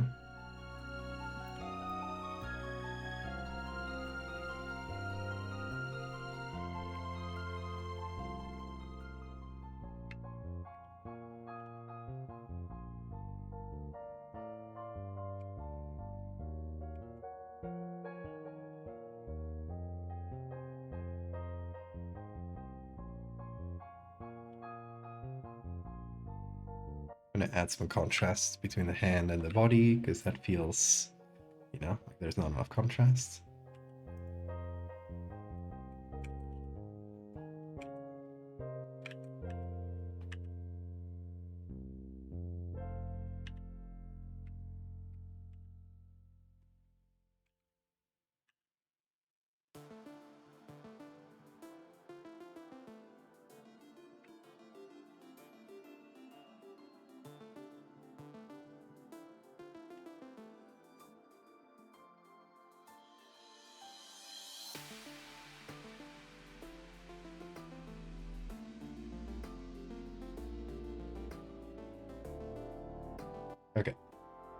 gonna make quite a difference, I think.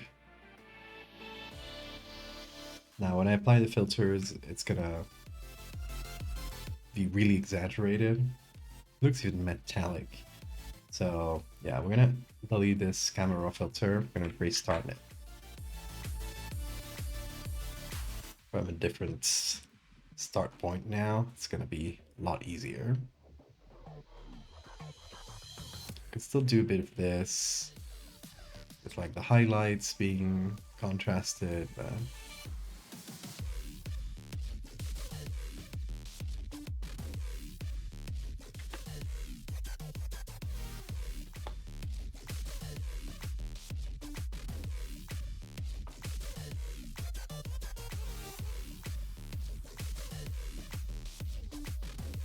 okay, effect.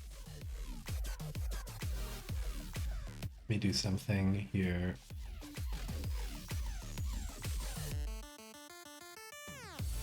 Where we add a tiny bit of white vignettes.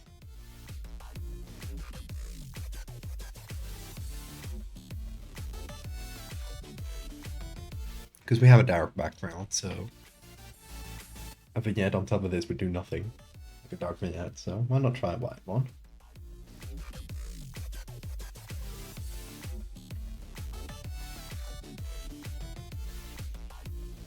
Yeah, good. Healthy handful of grain.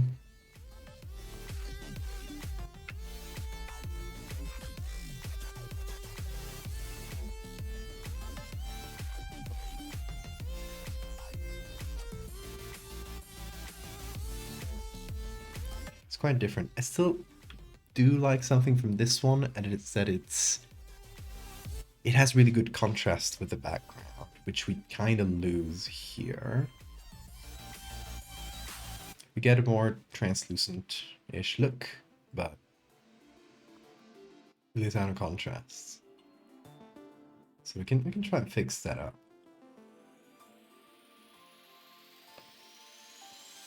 Okay, Chaos, you have a good sleep.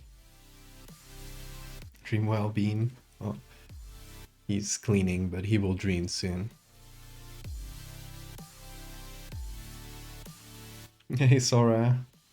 Making a horrible cherub. Ah, keep saying it wrong. Oh, good stretch, Bean.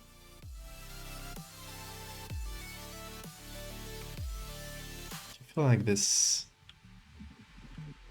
gills-ish are in the way. I'm gonna put them back here. Also, another thing. It still feels too much like hair.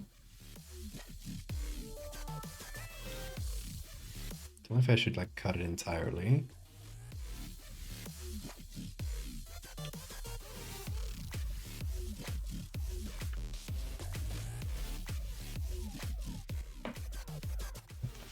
Whoa, good shake, Bean. Should I bold them? I mean, it's more hydrodynamic, so that's something going for them. At least they have one efficient thing in their bodies.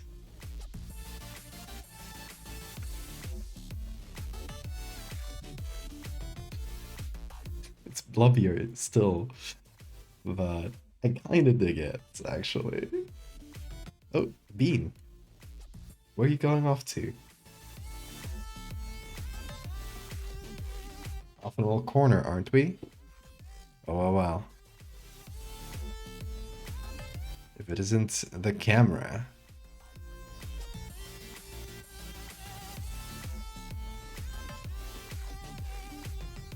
Light up the bean.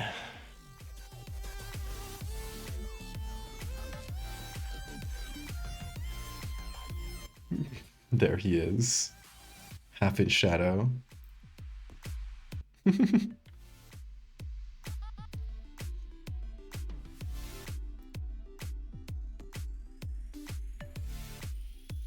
Observing from the darkness. Judging.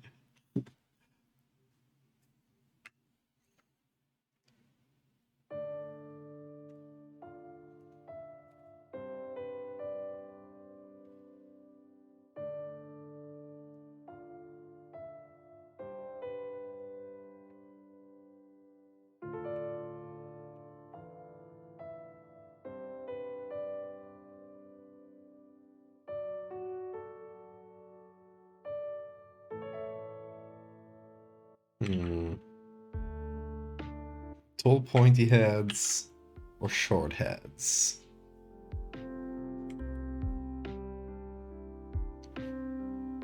Kind of dig the pointier look.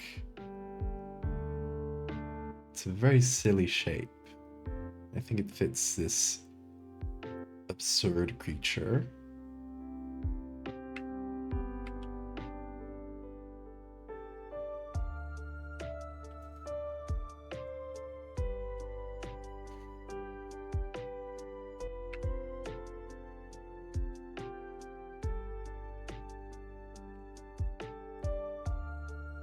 Okay, what are y'all feeling? Is this as pathetic as described? 'Cause that's important. Yeah, definitely the hairless look fits him. Compared to before, we got better contrast within, but it still looks good on the background. So I think we got a good middle ground.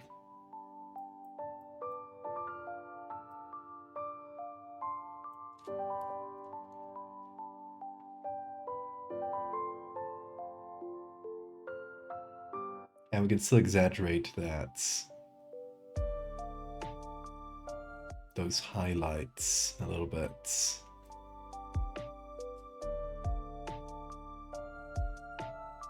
Nice haircut. That sounded like really passive aggressive, like nice haircut, nerd. Who cut your hair? Your mom? I would bully this thing. Not to be mean, but if I was on the deep ocean and I found this thing, I would bully it.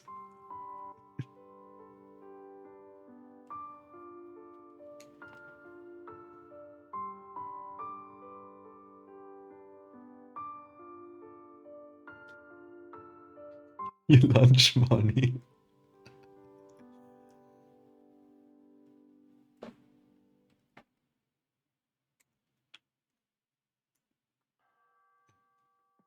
Okay, we got this. Now, we save this as veined cherub.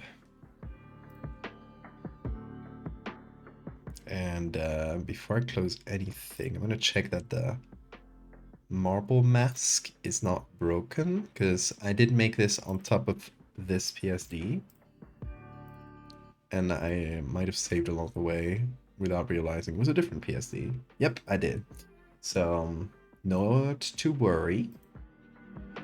The marble mask is not lost. I can just go back to the original state, which is always saved.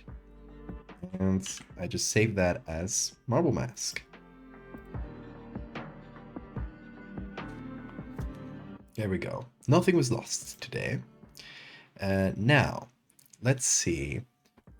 Second artifact for the underwater area, Akora, is the bone diamond. Let me read you the description for this.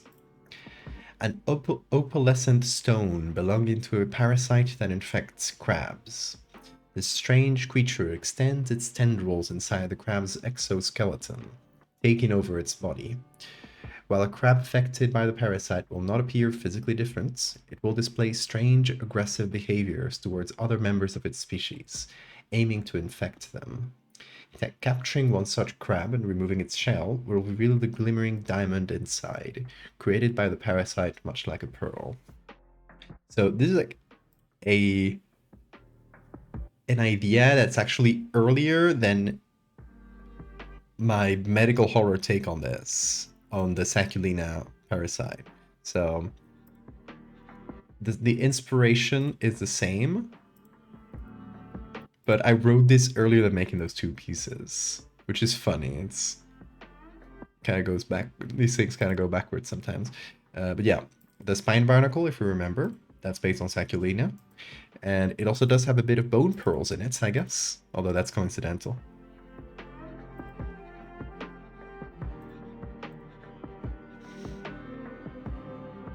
But yeah, what I want to make for this one is a dead crab basically. And it's opened up, and inside it there's like some kind of rough looking diamond. Some sort of like weird organic precious stone. Okay, so we are gonna open the veined carob once again. Oh, I forgot the damage.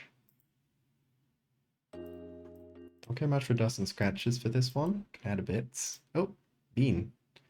Where you going? Let's see where Bean goes. If he goes down, I won't follow him with the camera, but over here? Where are you going, dude? To your bed or down? Down. Okay. See you later. That is a weird baby. That is what we were aiming for. Indeed.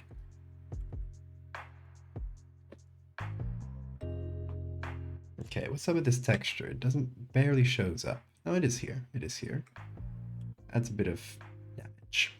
Okay, so that's going to be saved as the veined cherub, and also as the PSD.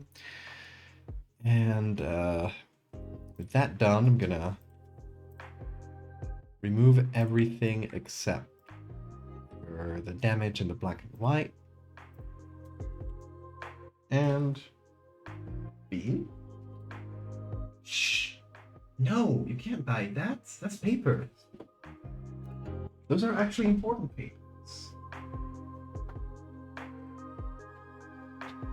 Oh my god. You little guy. You can't buy papers? What, dude? That is literally forbidden. Guys, who's fighting important Patreon papers? He didn't tear anything important, at least. He was caught red-handed, apprehended. I'll now face justice.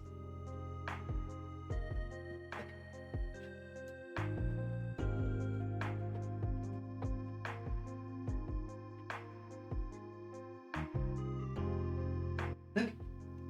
Here. Trying to distract him.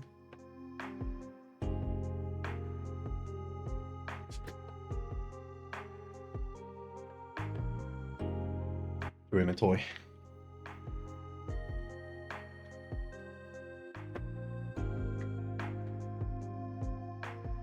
Red pod, exactly. Okay, where were we? Yes. Our good boy cherub, which we are gonna delete, skip by. We are gonna rotate 90 degrees, and we are gonna save that as the, how do I call this? I should change the name. Bone diamond, since sounds really similar to bone pearls.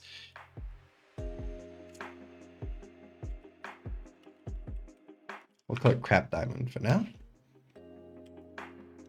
Bean bitten paper sound more valuable to me. That is true. Makes it more unique. Also, his hair in my nose. It's very unique. And in my eye, apparently. Oh my god. Hold on. Emergency. Emergency bean towel. To capture all the hair. Eventually I'm gonna have to change the towel because it is itself gonna become saturated with bean hair. Okay, so let's look for crabs. Dead crabs? I just look for dead crab. Guess. Let's see. Okay, we do have some.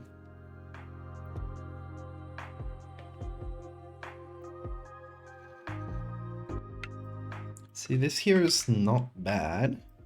Got a, is that a spider crab? What do you call these in English? In Spanish, that would be un centollo. They're delicious.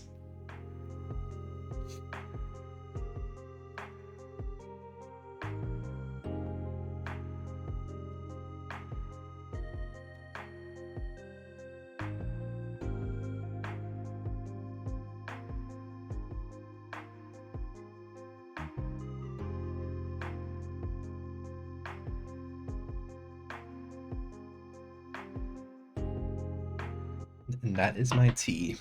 Now finished. What's that?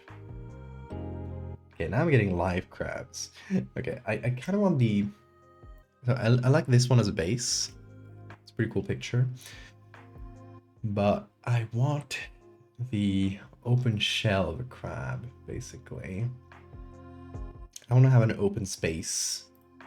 This doesn't do much for me. No. I want to have sort of an open space within the crab to put our gross diamond in. Crab shell gives me some, but not the side I'm looking for.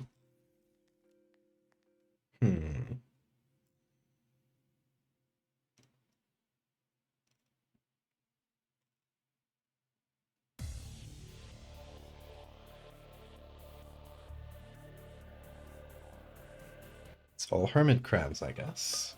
I guess I did look for crab and shell, which it's a very hermit crab thing.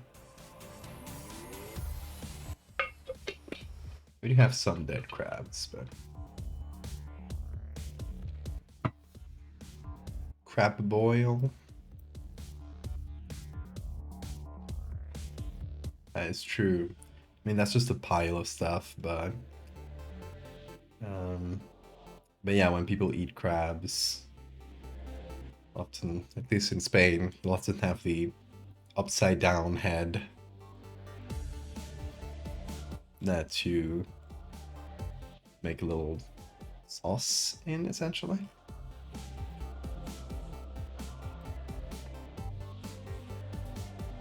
Maybe if I look for the Spanish dish, like centollo, yes.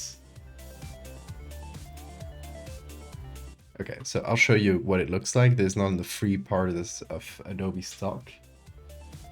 This is how you eat it in Spain, with the upside down head open like that.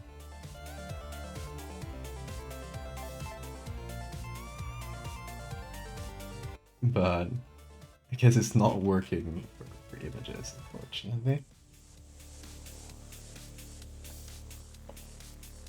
Let's see if the Spanish dish will give me anything. Oh, those are dead crabs.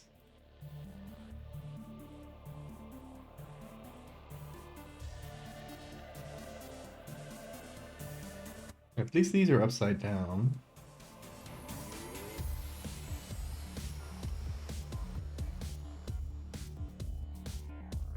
These ones are kind of nasty.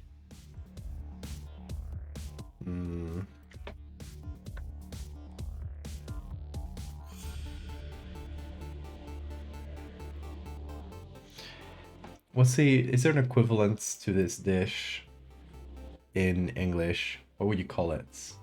Or I guess centollo is like the type of crab, so... Oh, let's see. English. Spider crab?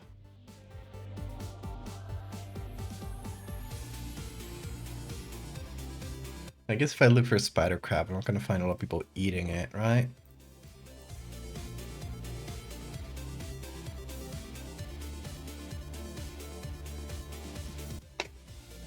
Oh, there's people grabbing it. Huh? Oh, oh, oh, oh. Ooh. That is the inside of the spider crab's shell. That's perfect. You guys like trypophobia? Because the inside of a spider crab shell is just a bunch of little holes. It is just the mirror of their spikes.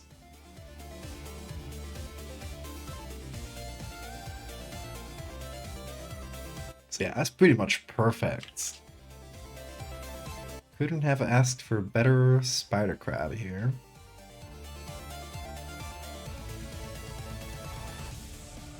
Meal's the same as their origin language, but there's probably like a version of eating spider crab in English speaking countries. I don't know, maybe it's a more local species to Spain or something. Maybe it doesn't show up on that side of the Atlantic. I don't know much about crabs. I only know these ones are tasty as hell.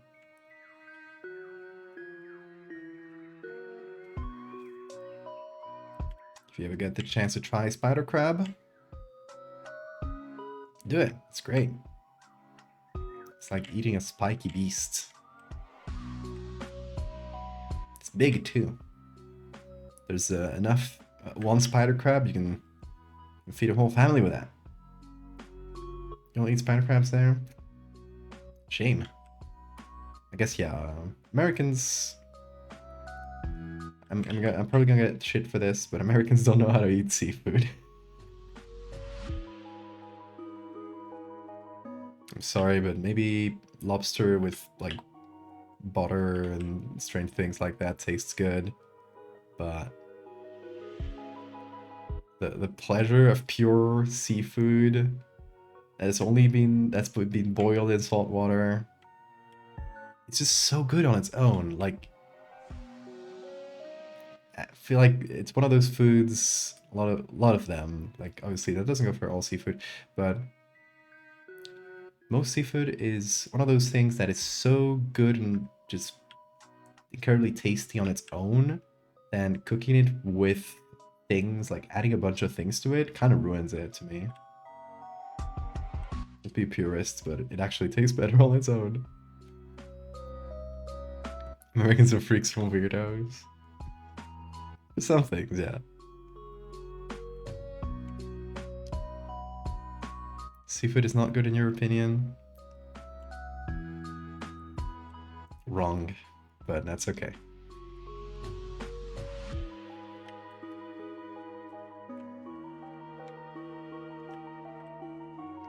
Spain is one of the countries that eats the most fish and seafood, I think, in the world. I think we might be up there with Japan. It's some of the biggest eaters of seafood in the world.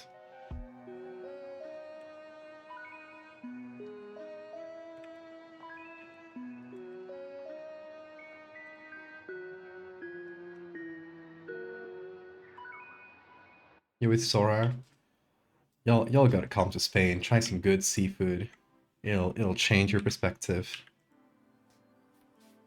Ever tried barnacles? Ever tried sea urchins? God, they're good.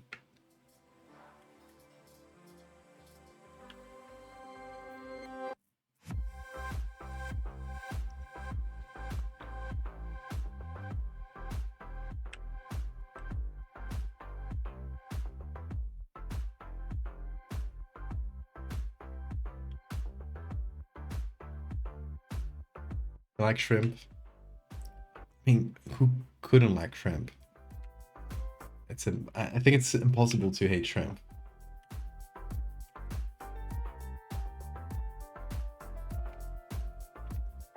Especially those like really big, really red ones that just have like this explosive amount of taste. It's incredible.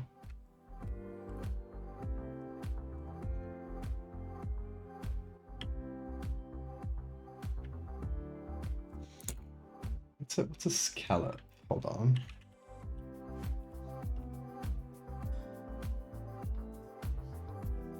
Oh, viejas. Really? How do you eat scallops in the US? Here's how we eat them in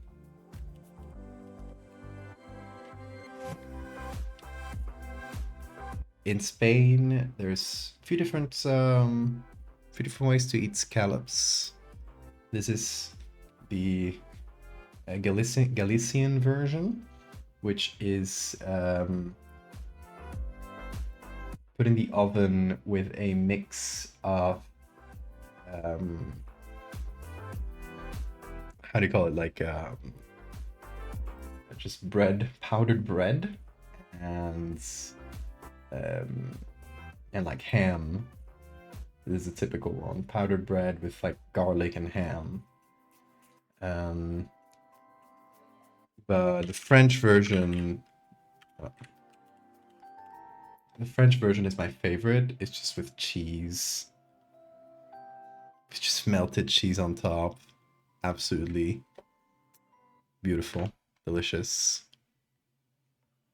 Like this. That's what they look like.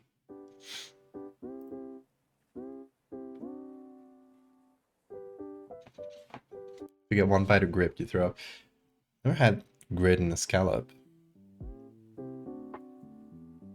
Never been outside the US once in your life? Well, there's a lot of life to change that.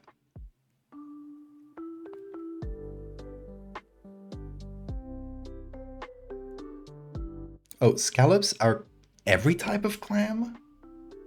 You don't mean these guys with the big shell? With the big flat shell?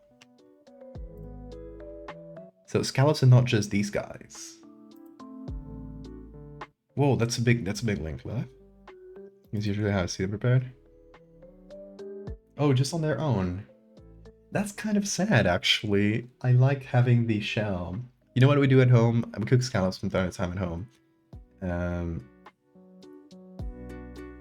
You can sometimes you can buy them only the body, so like only the meat itself, and that's kind of boring. So when the first time we bought some fresh, we saved all the shells, which, you know, they act as little dishes, essentially. You clean them up, you save them somewhere. The next time you have scallops, if you only got the meat of them, you can still make the scallop dish in its little shell. It's prettier. So we save them for that. And, you know, you can reuse the shells as many times as you want. It's like a little plate made by nature. Isn't that great? The project was a failure. Oh no, Moonlit. I'm sorry.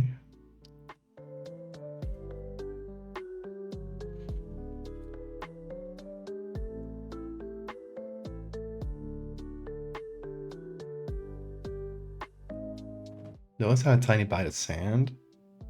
I don't think I ever had sand and scallops. You gotta clean them better, I guess. I mean, if you eat them outside, you're not gonna know, but...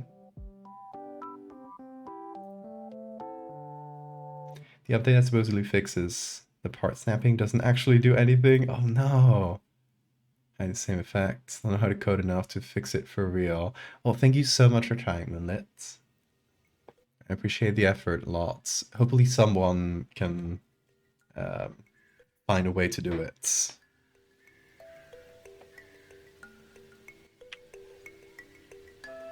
Because that would make creating creatures so cool. Like so much simpler. Without having to fight the snapping all the time.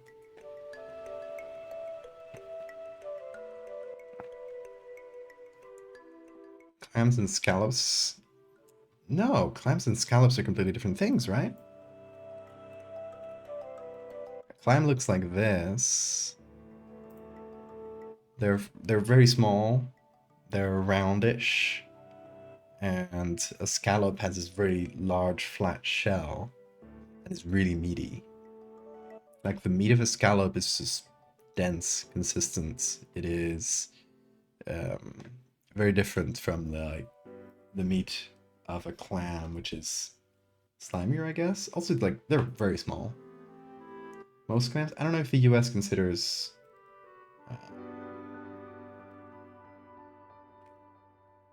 only this specific thing clams. Or, yeah, there's... Okay, you guys consider clams different types of things. Like this we call navajas, for example, in Spanish. Razor clam, maybe? Like, kinds of clams here. These seem like the American... Some of the American species. I don't recognize some of these.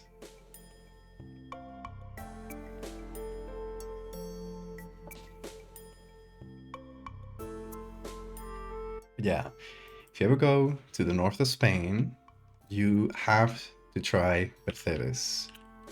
Talked about this on stream, I think. Percebes, they're just barnacles. These things that grow on the rocks, these little fuckers, tasty as fuck.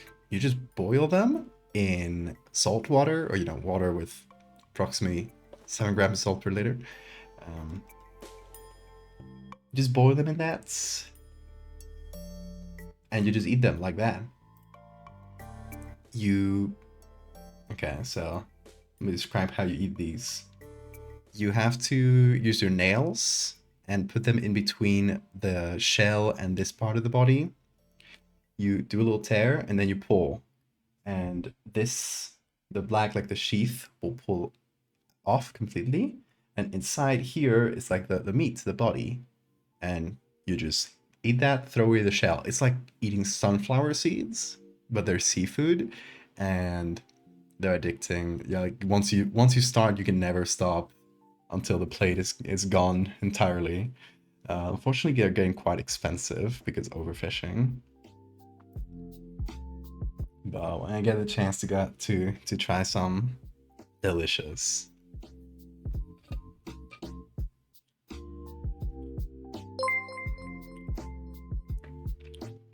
Do not look at your duck because your touch will be even. Geoduck. Geoduck. Neglected to post a JPEG this picture to Twitter. I don't know if I always post things the next day. And also, I'm going to be leaving for 3 weeks starting next week. So I am planning on spacing out everything I make this week, spacing out the posts. So, you know, not gone for that long. I also got a few reposts planned, stuff from a couple of years ago.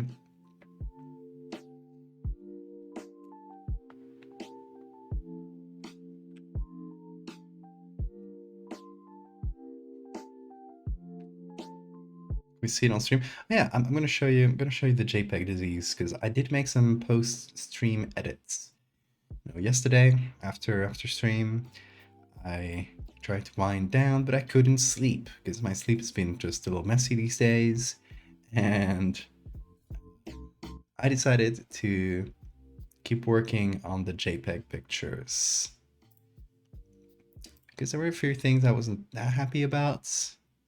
So this is the first one, is how it ended up. I added a lot more JPEG to the fingers because I sent it to a friend, like, hey, what do you think? And when I saw the little preview on Discord, and it was like very small, you could barely notice the JPEG. So I was like, oh yeah, that's gonna be a problem. Like, people are gonna see this on their phones. The JPEG is not gonna be noticeable in this one. And also, like, it looked way too crunchy, while the other one looked way too, well, like, much smoother, the JPEG parts. So yeah, I redid a little bit of that. I redid some more JPEG versions and worked that out. Now I think it looks clearer. And for the second image, I went even harder as well. This is what I got. I wanted to mess up the face to an extent where it started to be unrecognizable, like at least half of it, while the other half stayed more or less fine to show like the progression. But yeah, I wanted to mess up at least one of the eyes pretty strongly so that, you know, it would create a really strong effect. Like, even if you see this in a small size, you know that something's wrong, right? It's messed up even at thumbnail size. So I think we got that effect right there. But yeah, it's basically the same as you guys saw on the stream. I just added another step of like even stronger JPEG with like even bigger squares. As you can see, this was as big as the squares got in the original that we made on stream. And this is like the stronger version. High horror. So yeah, that's basically what I got. And then I tweaked the color for like 1,000,000 years because I couldn't get the color palettes to look similar between the two images. And I think I got it to look a bit better, but yeah, it took quite a bit of tweaking to get them to match. One of the problems is that her face here is in shadow, and it's obviously, you know, it's never going to look like the lit up part of the skin here, but if we match it to like the darker part of the skin, it actually matches pretty well. So yeah, the problem is that, you know, there's a pretty strong contrast here, and I also wanted to keep some strong contrast because I think, you know, these JPEG artifacts, they contrast a lot more against a dark background than against like a gray background or something that's not as strong. But yeah, that's what I did. Now let's put some kind of gross parasite looking thing in here. What could we use? What's gross and fleshy?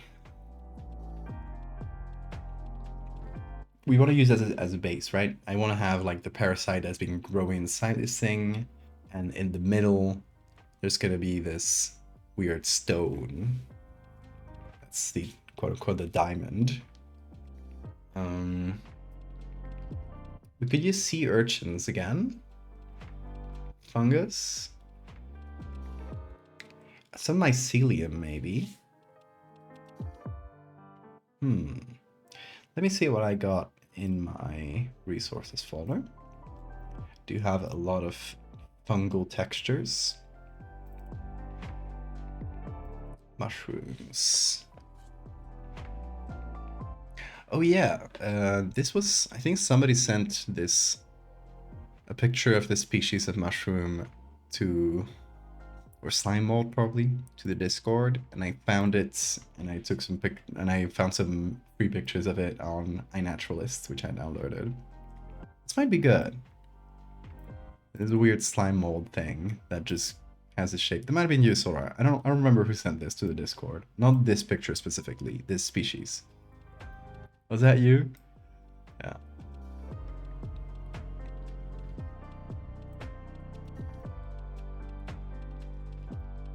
We could use this. Not you. Okay, we probably saw it, right? We also got some of these rotting mushrooms.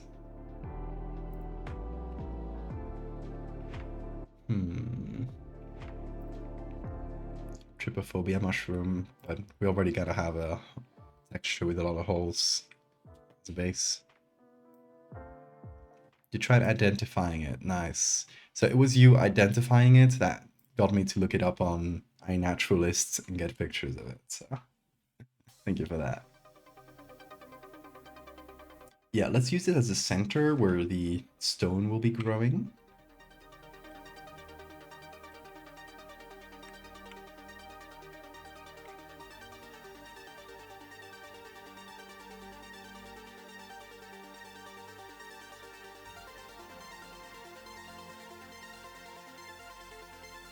No silly mushroom, always.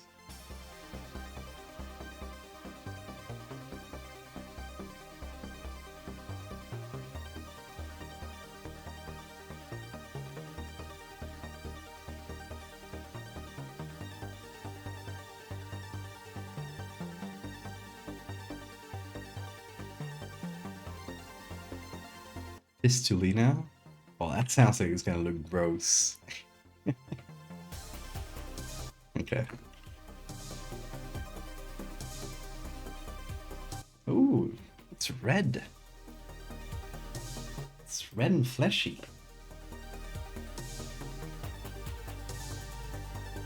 Looks like meat. Ongo bistec, yeah.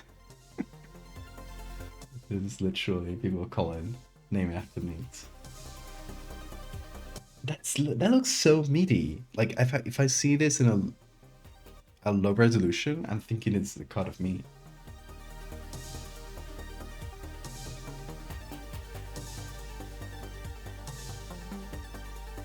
Beefsteak fungus.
try to add these as texture in the back.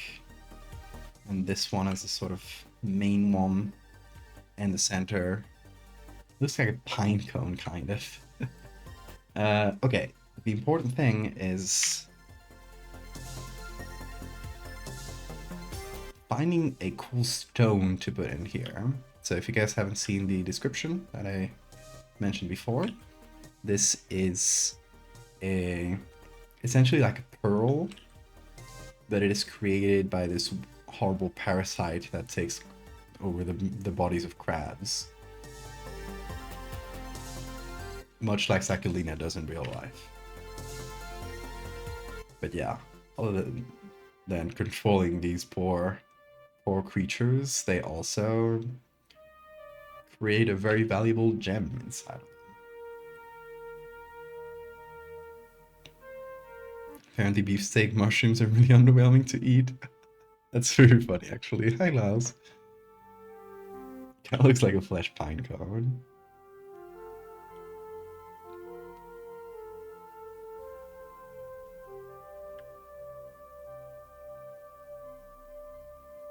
It's basically liver wound that doesn't heal. Yeah, that's why I said that the name sounded gross, because it sounds like a medical thing.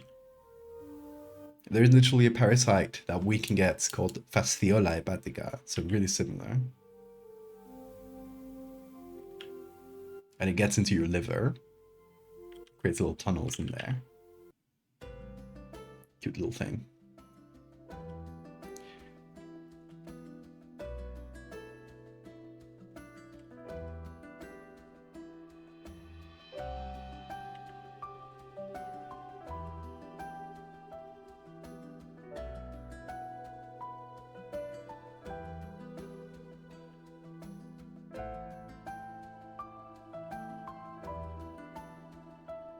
Okay, what is a stone, like a precious stone or some kind of crystal that is kind of organic in shape?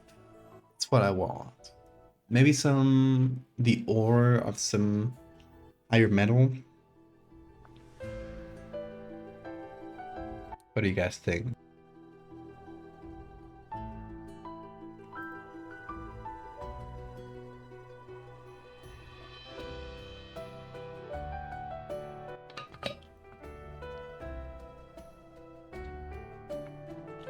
Oh, to live in the liver tunnels. Cottage core dream. I live in my cozy little tunnel in someone else's liver.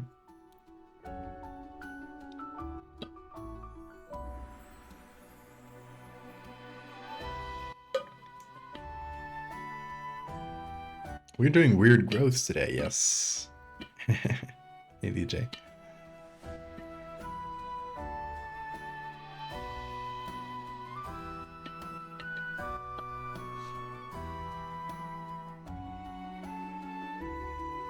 Okay, let's look again for like uncut gems or something.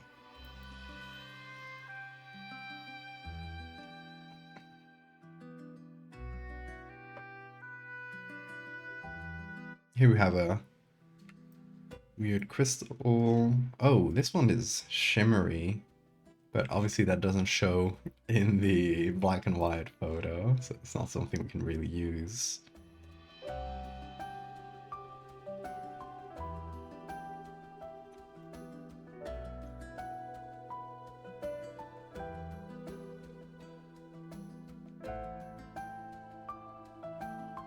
Oh, these ones have some fun textures inside of them.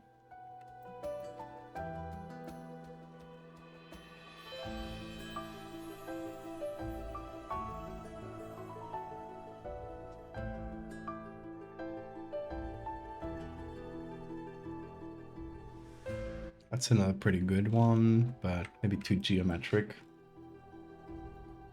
This is like raw and not cuts. You need shimmery crystals in grayscale. It doesn't matter the scale, I can just turn them black and white. Ooh, spiky. It's pretty cool.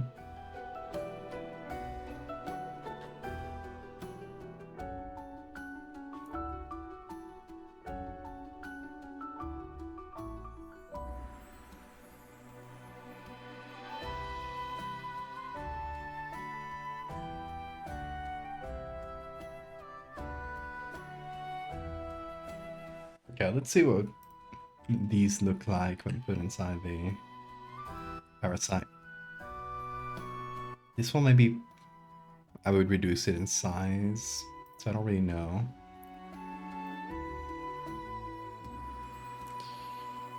Let's see, you.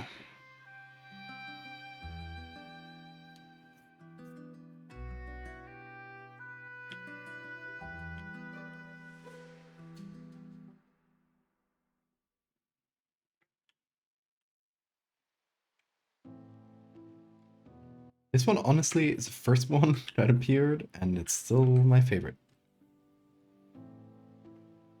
We're lacking the bottom of it, but it looks pretty cool and organic, but still shimmery and valuable. It has to look valuable, of course. That's important to us. This one maybe isn't shiny enough to look valuable, actually. It does have the spikes, but also the color is messing with things.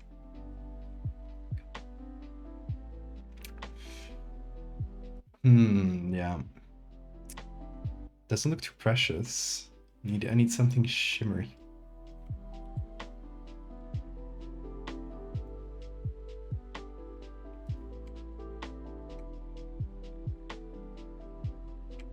Okay, this one shape-wise and size-wise is quite good. Still think this might be the best.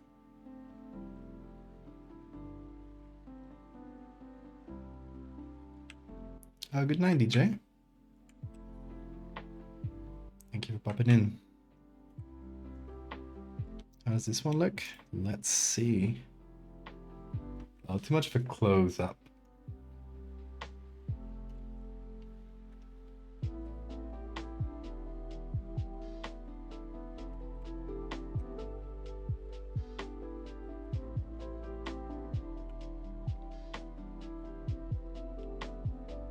Okay, we would need to cut the bottom of this one somewhere. We can just make up an edge. Oh, that way.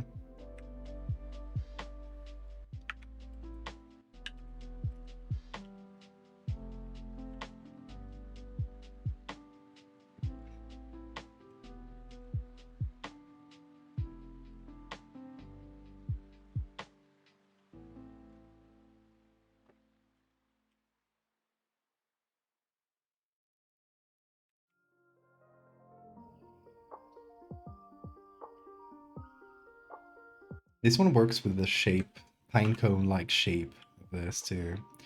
It needs some contrast against the background, which this one, for example, does some better contrast.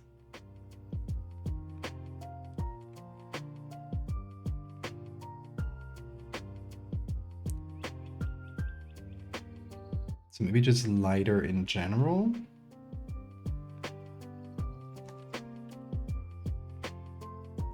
Oh, the Crabussy.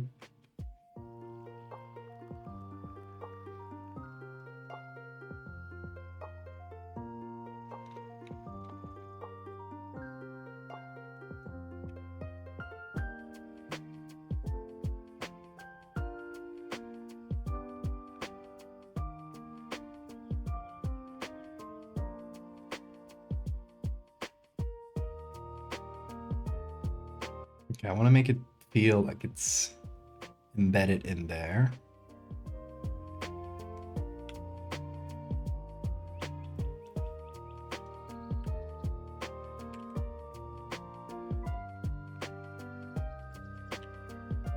These look like a chunk of crystallized meats. Maybe not meat. It looks like weird and organic. It's a quartz. Interesting. Zoom in, there we go. Maybe like cooked chicken that doesn't have too many spices, so it's just like white chicken. I don't know. It definitely looks weird though.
Okay, so I want all these weird little thingies that the parasite creates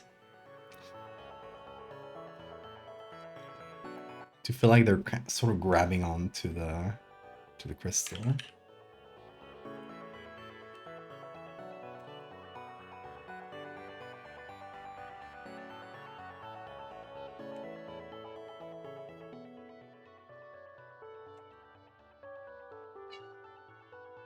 Hi, Bean. Hi. You woke up. Come on over. Come. Hey, Nicky. Hey. Come over. Why are you calling my attention? Hey. I'm gonna try and grab his attention real quick. There you go. There you go. Yes. Come over.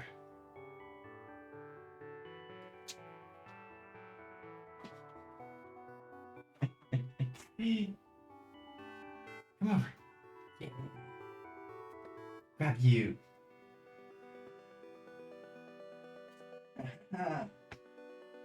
You fell into my trap. It was all in order to grab you. Yes. You're mine now.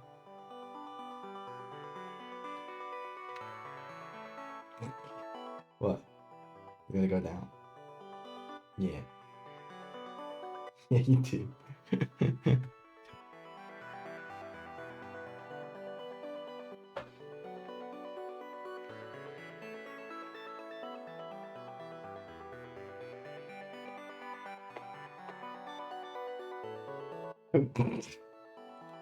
Venus sat his tail on top of the camera. Just really cute.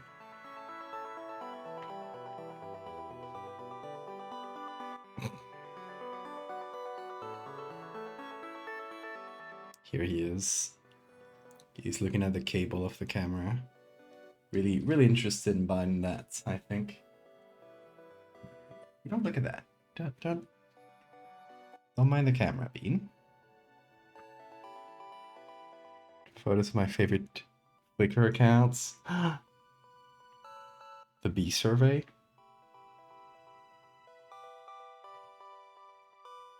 Your hair. Your hair. All over my nose.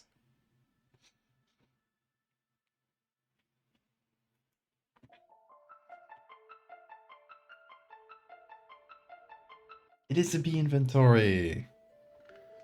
Yeah. Okay, what do we think about this rock?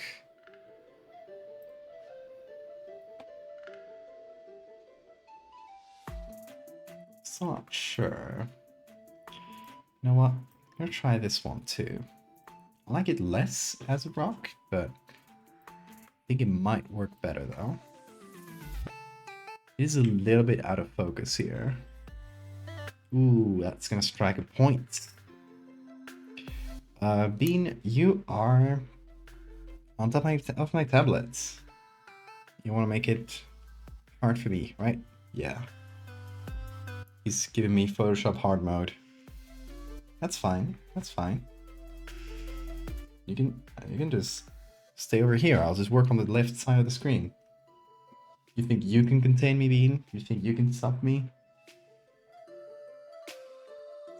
Hey, no. That wasn't taken as a challenge. No.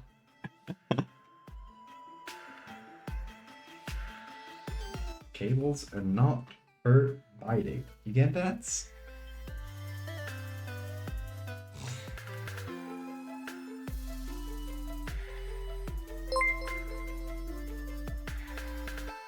Criminal man. Crime Lord Bean. Crime Lord.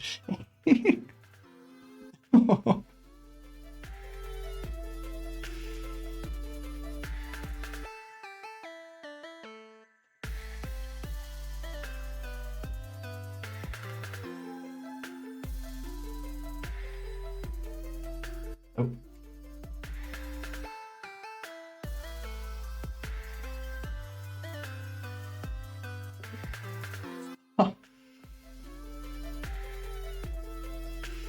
will not have these wanton camera attacks.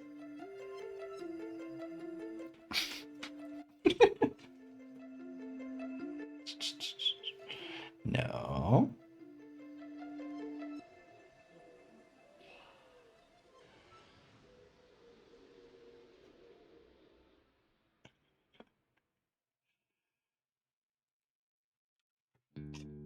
No.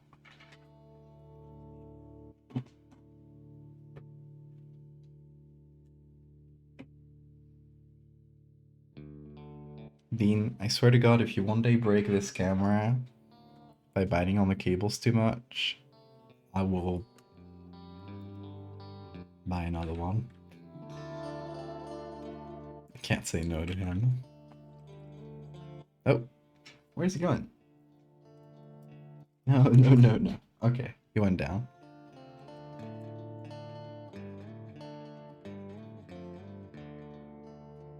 Face the same problem as always. Now his hair is all over my face.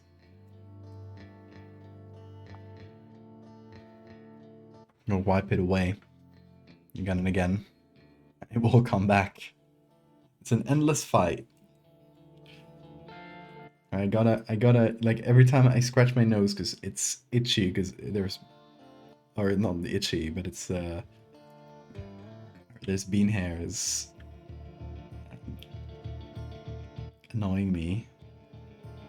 I get more bean hairs in my nose. So it's this unending cycle of torments.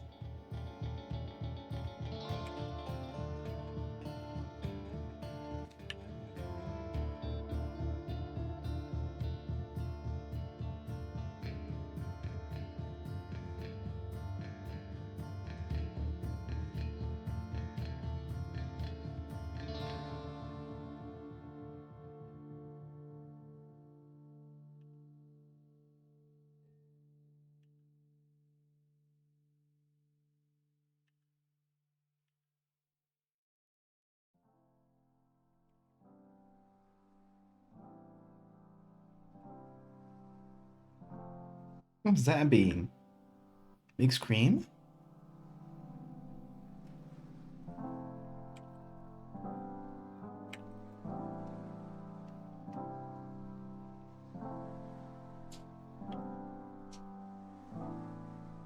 Hey!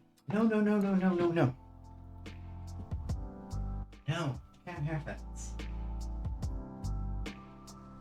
Dude. Come on. Put it off. Okay.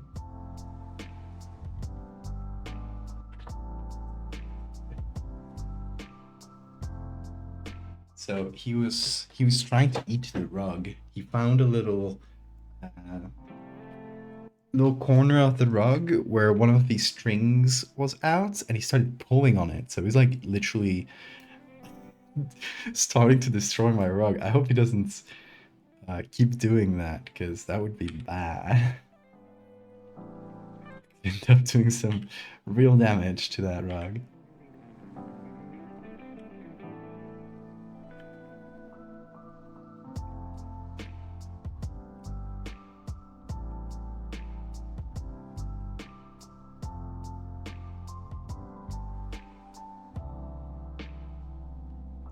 So yeah, unsurprisingly, Bean has found yet another way to do crime. As always, he is innovating in the field of cat crime, finding entirely new things that can be destroyed. Incredible work.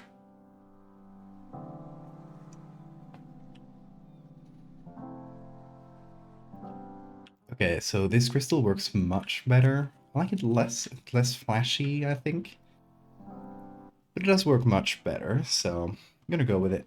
And I'm gonna do something. I'm gonna make everything bigger. Take everything down to the base layer. And make that larger. Hold on, did I mess up any layers? No, it's just a little graphical bug. Should work, yeah. And Mm.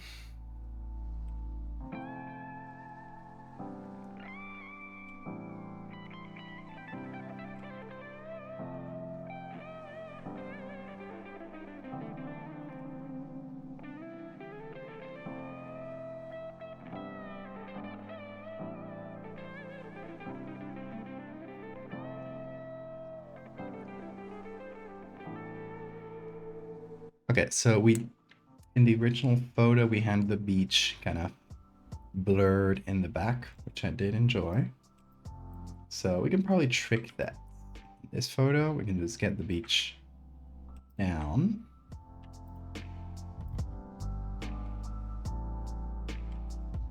Make it look like it's way closer to us or something. Dozing off? Go to sleep, Sora. That's your body telling you want to go to sleep.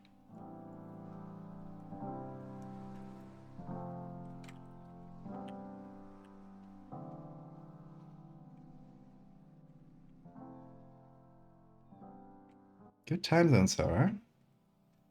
Thanks for popping in for helping me with photos.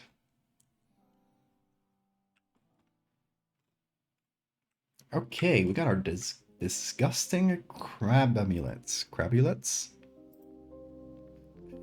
It actually looks kind of fun in color. I like the purples, but I don't know how we can use that.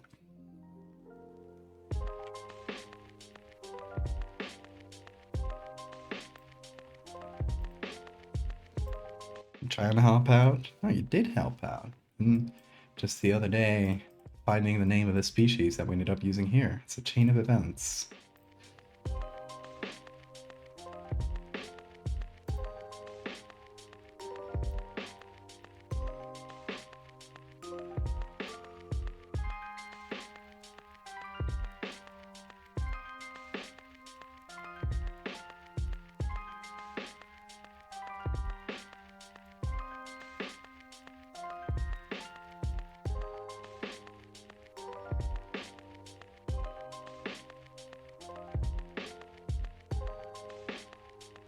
You know what I could do to make the crystal stand out more is make this bit of the parasite a bit darker, because then the crystal would just be like the whitest thing in the piece around some dark, like in the shadow in the dark part of the piece. I think that would really work out.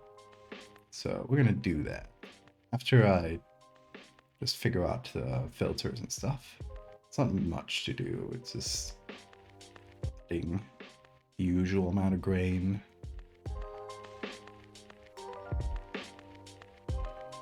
So let's try that.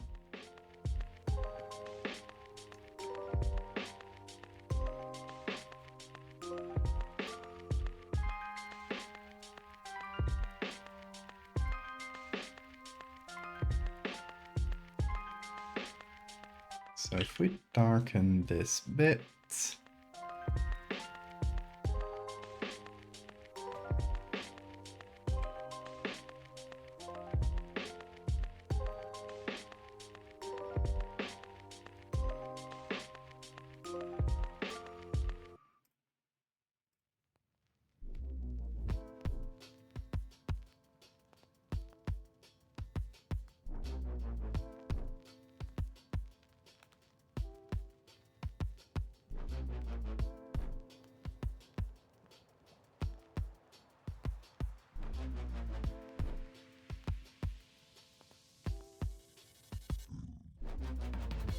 there we go. I think that'll work out much better.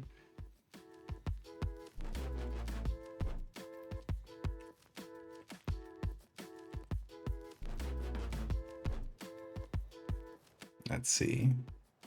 Oh, yeah, now we definitely get some contrast between the parasite and the rock.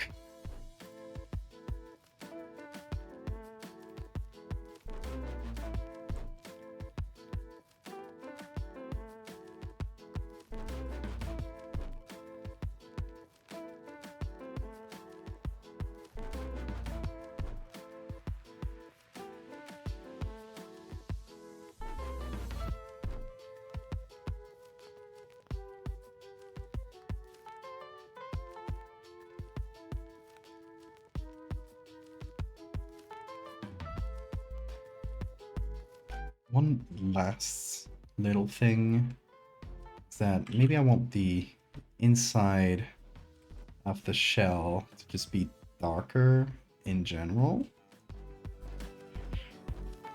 That is nicer, yeah. So.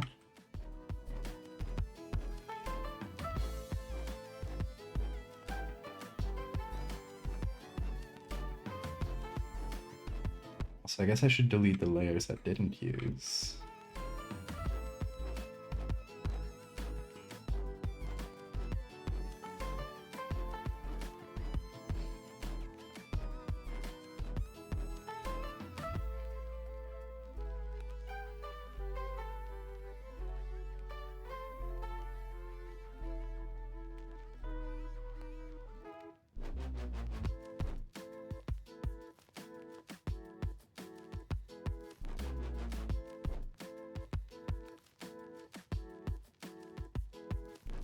Okay, so by darkening inside, we do get like some really good contrast in general. Completely unrelated. Cats of Yore, I love that account.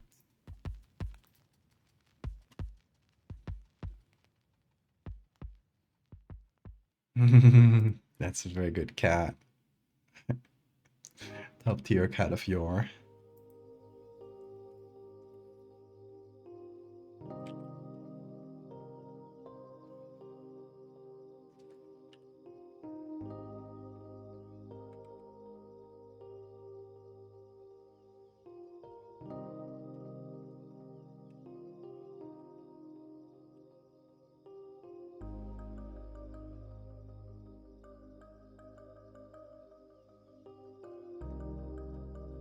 Okay, yeah. That's nice, I think. Grumpy and small being.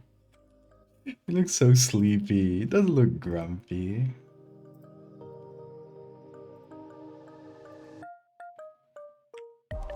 Oh, we forgot the damage. That's more like it.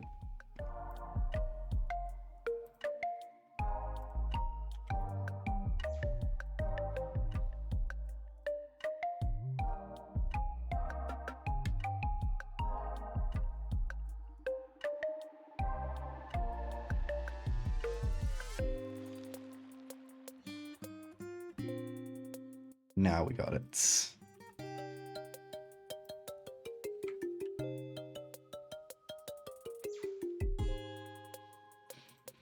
Here we go. We got two good ones today. We got our horrible veined cherub, which is a deep sea fish that looks like a little angel, and that is very tasty, but also looks very pathetic. Lives for hundreds of years. And we got the crab diamond, which only grows in the... Oh, it's created by a parasite that basically takes control of crabs and eventually kills them. And as a sort of side product, it creates this little crystal, probably from it's like waste. And it becomes super valuable. So it is like finding a pearl in an oyster, except body horror. Although I guess pearls already are kind of body horror, but the pressure inside the... Stop saying Crabussy, please. I'm begging you. Now, I don't know if... No, we don't have time for a full image after this. It's already 3 hours. I want to overextend the stream because we still got 2 streams this week. But I did want to make a curse. I think I might make curses, just focus on those when I come back. Because that's most, like, from the stuff I want to stream from this game. It is the last important ones to illustrate. So if you don't know, in this game, well, you find artifacts like these, like strange cursed things. And depending on what you do with them, you can get more or less money, but you can also get more or less cursed. So you can sell them to the black markets just to the highest bidder, get a lot of money, but get very cursed. Or you can give it to a museum, get a little bit of money, and only get a few curse points. They're called corruption points. Or you could just give it back to wherever it's from, right? Leave it where it's meant to be, and gets no money but no corruption. Or you can pocket it for yourself and get no money but also corruption. Yeah, but you do get corruption, which is gonna be necessary in some cases, and you might also just want to do it for story purposes for your own character. Like maybe your character just wants to give this one because it's special to their story. You know, you can do it. You can do that. You will have a penalty, but it's totally doable.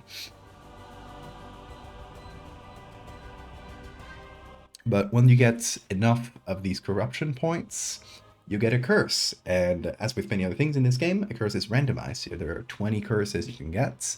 You throw a die, and you get one of those. And the curses are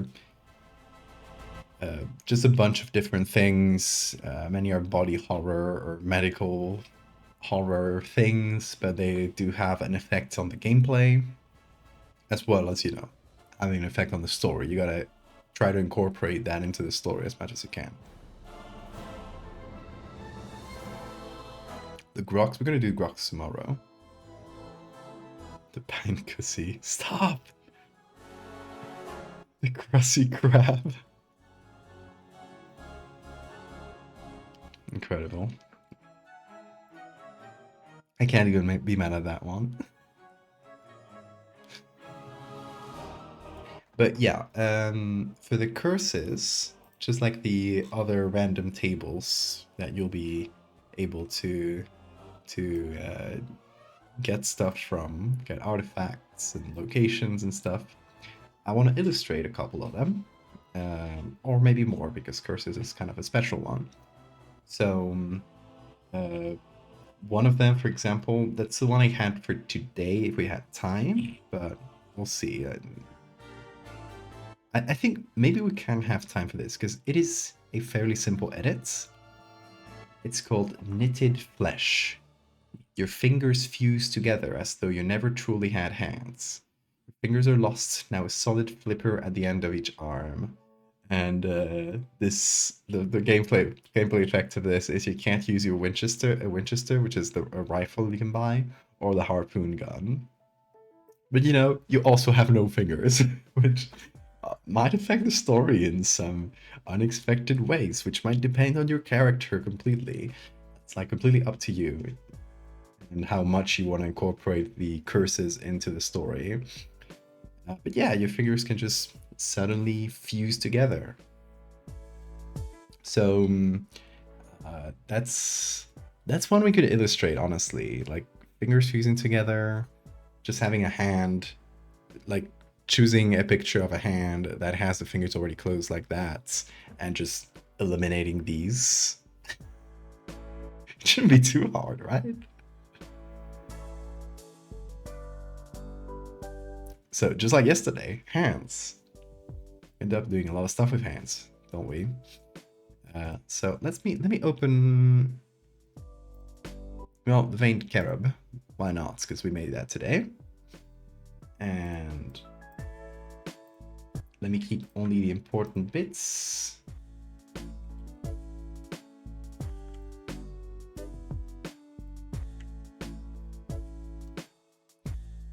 Get ourselves a clean thing to work from. And we're gonna save this. Okay, I'm gonna put these separately, curses here. And this is gonna be, what was the name of it again? Knitted Flesh, I forgot.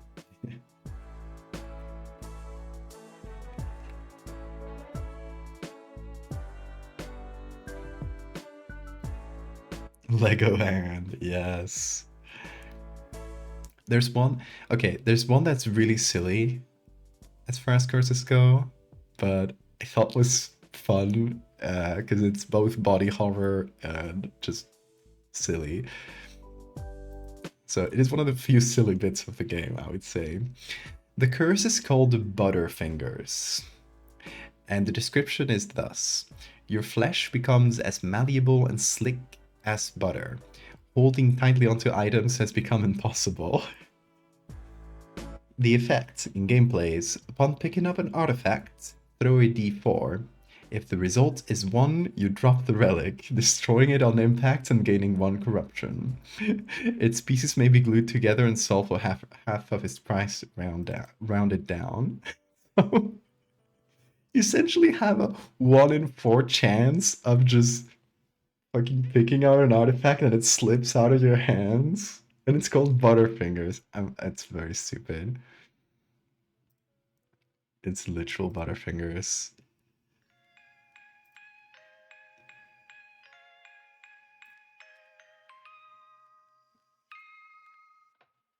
Yeah, I probably won't illustrate that one because I don't want to have too many hand-based ones, and I can't illustrate all 20, obviously. Some of them aren't even like too easy to illustrate. Like there's one where you just become really unlucky, right? You can't have images for that. Okay. Hands. We had some downloaded from yesterday. A little hand collection. Boom. Yeah, we do. Here.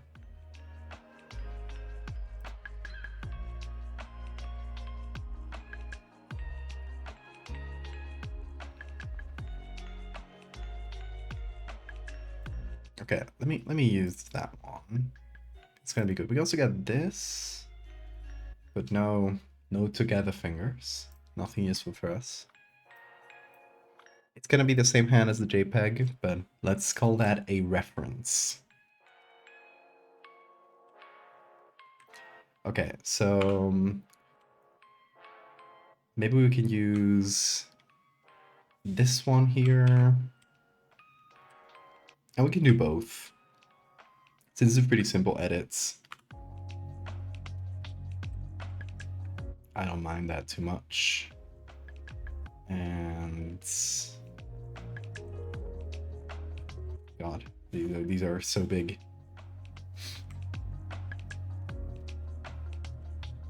Two separated.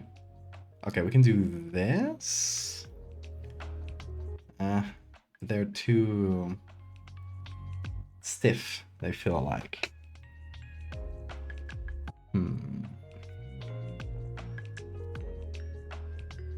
Unlucky curse in the illustration is a photorealistic rain cloud that hangs above a guy. It's actually funny. I'm not opposed to that.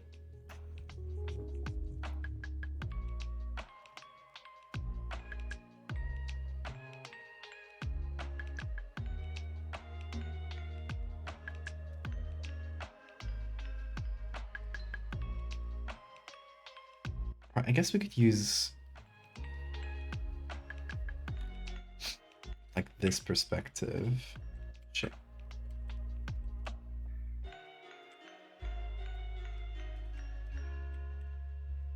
So it's like the back of someone's hands.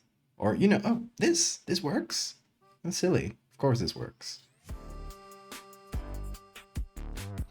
That way it's not like two hands like this, which is a little boring.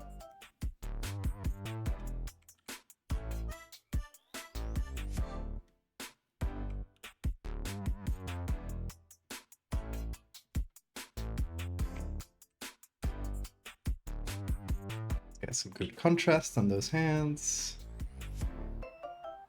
And then it is but a matter of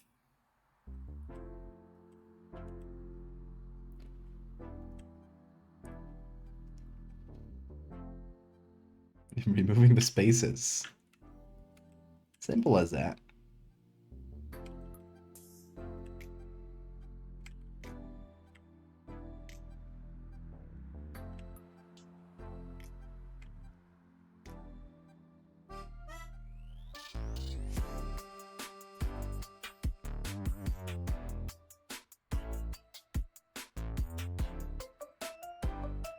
I could have these little bends at the joint of each finger and I continue into the other.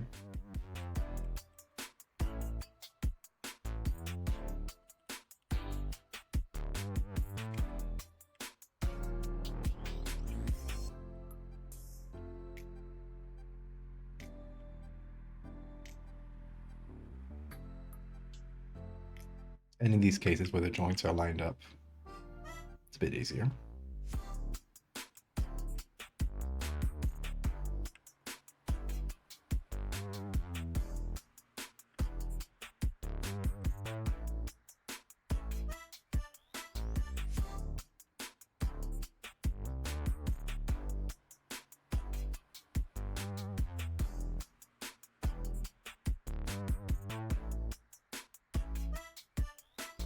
Yeah, there's more space between these two fingers, at least down here, which makes it slightly tougher to get it right, but we will get it right.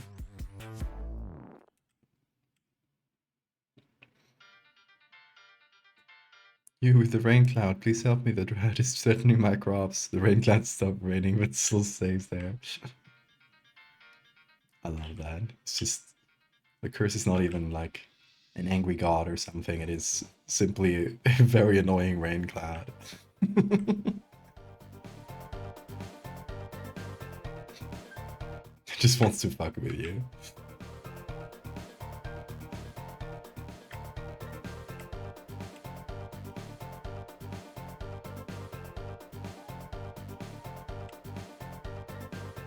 You can hear like occasional laughs coming from the rain cloud's direction.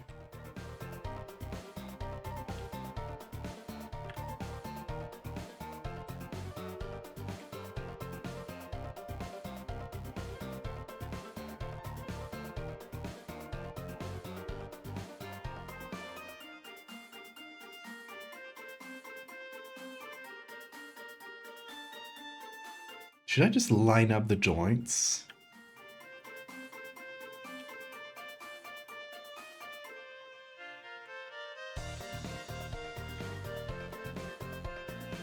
And also, should I get this finger closer?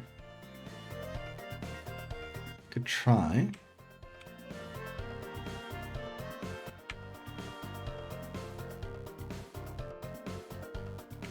Let me do one thing here.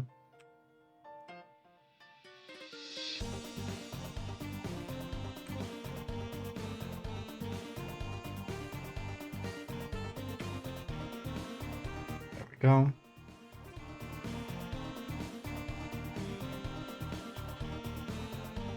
Okay. So I'm gonna try not to move most of the hand by just placing pins everywhere. I think I'm gonna leave the thumb as is. I think it's funnier if the, you know, your hand sort of meshes into a glove, like fingerless glove, you know? How do you call those? They're called manoplas in Spanish.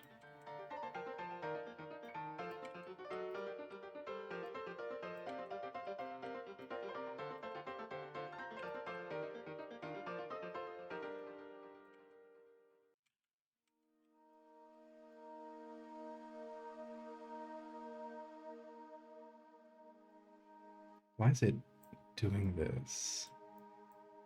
Okay, I guess that'll work. Doesn't matter much, because that's blank space is going to get crushed anyway.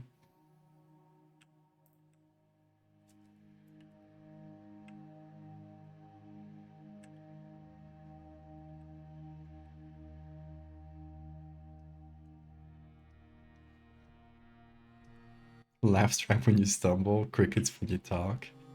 I love that. I love the lore of this deeply annoying cloud that just hates you.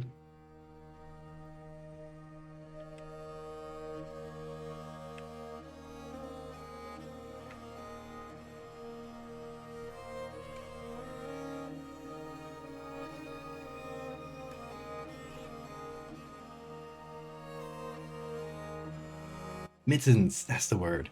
Thank you very much.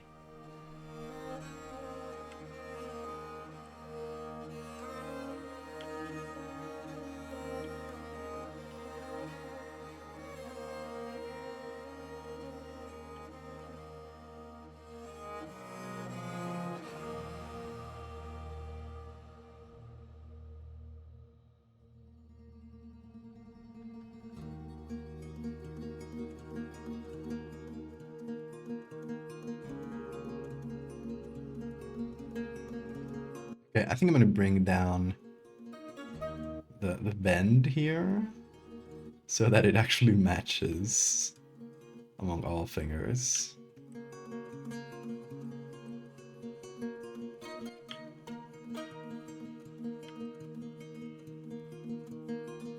And for the other ones now, I think the other ones are just stuck. You just get one. You can only do this, like this specific movements. You can't move this one. Also, I'm gonna get the bean. Let's see if he's out and about. He left a bit ago.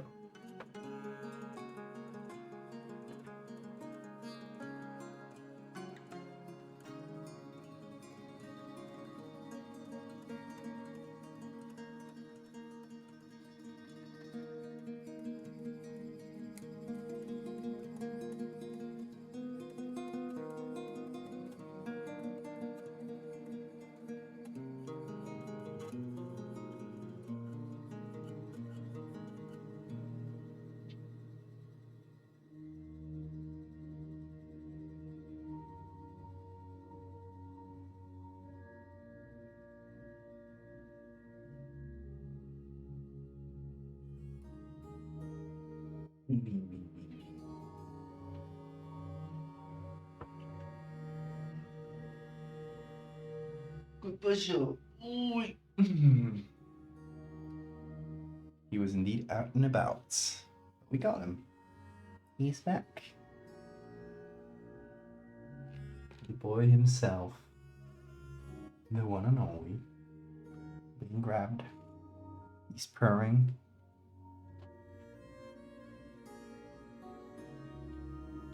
Oop.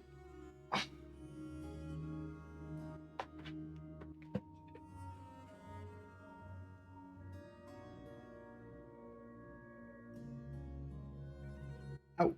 Bean, don't scratch my shoulders. Also, wait, oh, my chat broke. Hold on, don't say anything funny. Chair.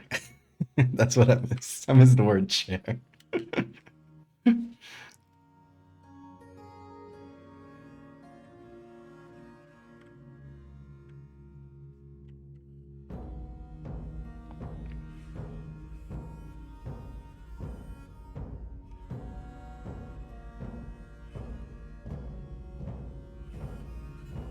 Beaten hair curse. No! Don't beaten hair curse me. I've already been through enough beaten hair today. Come on.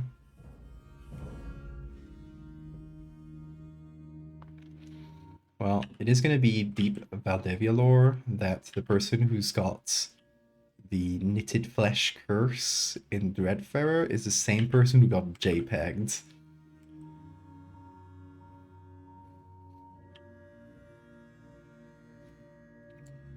And also that the veined cherub, sorry, was found in the exact same place as the Jenny Hanover. Who would have thunk?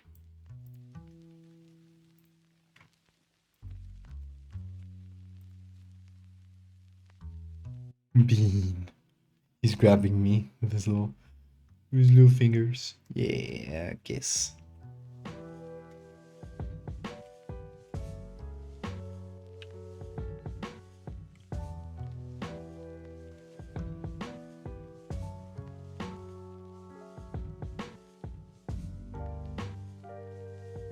Just jump with a JPEG see.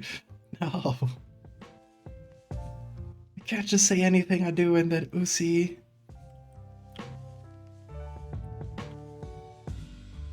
Stop this curse. That's the real curse of the stream.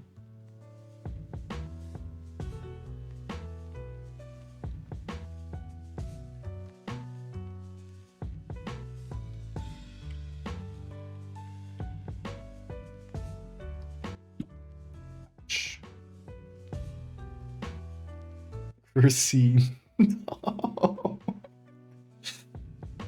I can't believe this. Dean.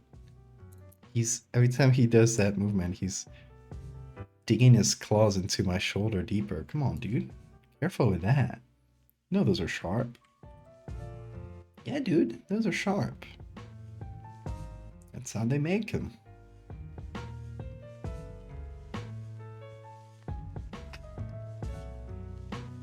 Stop that, B. Stop changing posture. Wait, what happens to the fingernails? Should we just make this person lose their fingernails? Would be funny. Oh, okay. Ouch. You really scratched me there. Oh, my boy. My dear boy.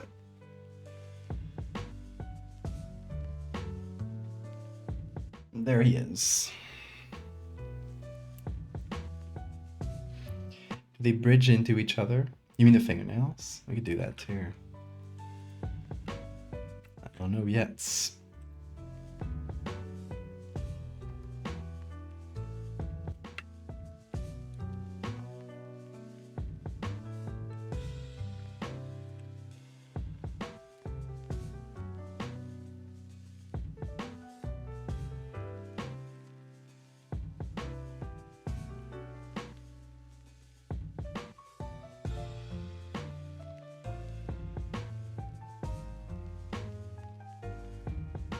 Dugon's flippers, exactly.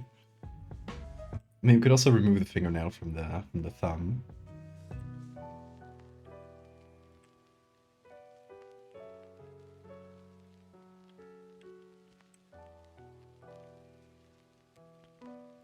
Let's have a fingernail specific.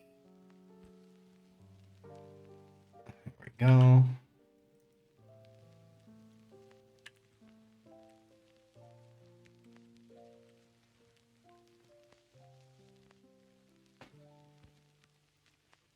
Looks a hand without fingernails looks so strange. This can happen in real life, by the way.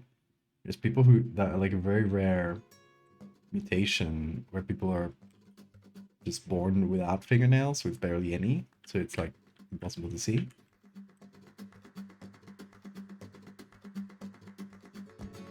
So yeah, that happens, weirdly enough.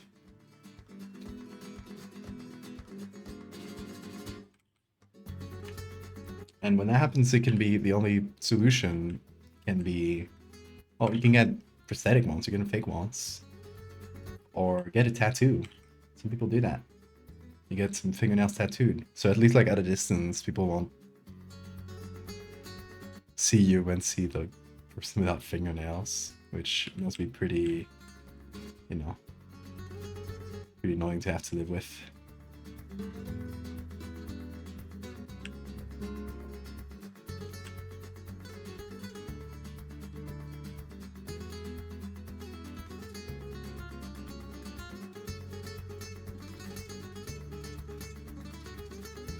Oh, it's getting there.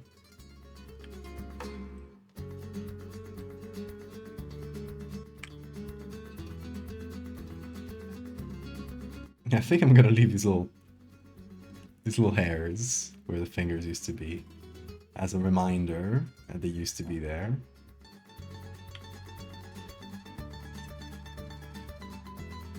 Here lies finger. Used to grab thing.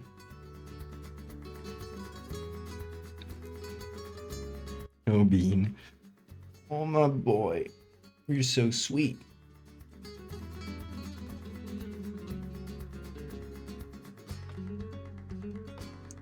You're once again exiting the purview of the camera. How do you manage to do that so efficiently? Hold on. I got a trick up my sleeve. Does that work? No, actually, it doesn't seem to work.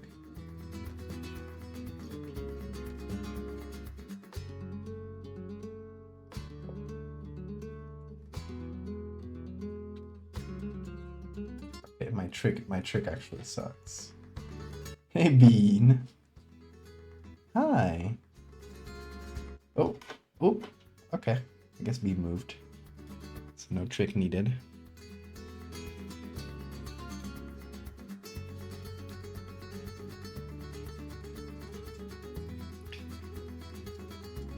Okay, so let's fix up the edges between fingers. I think we essentially just need to continue the texture up into there. Kind of like overdo it. And then we'll cut in between the fingers until we get a little bridge. And hopefully that's enough, but we'll see. And we can keep this a little bit finer.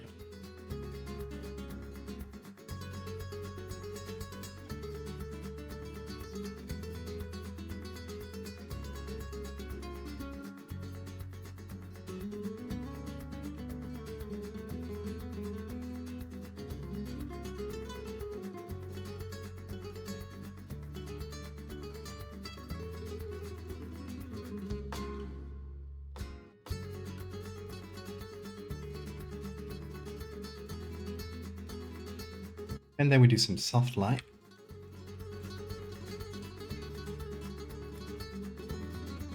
Fix that up.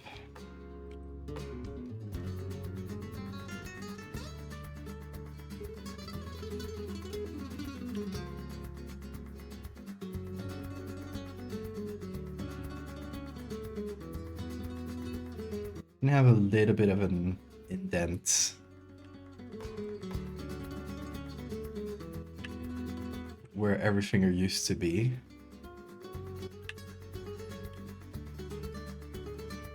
Because the bones would still be there, you know? So they would cast a shape.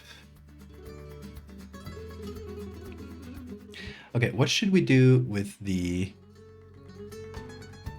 thumb fingernails? Should we remove them?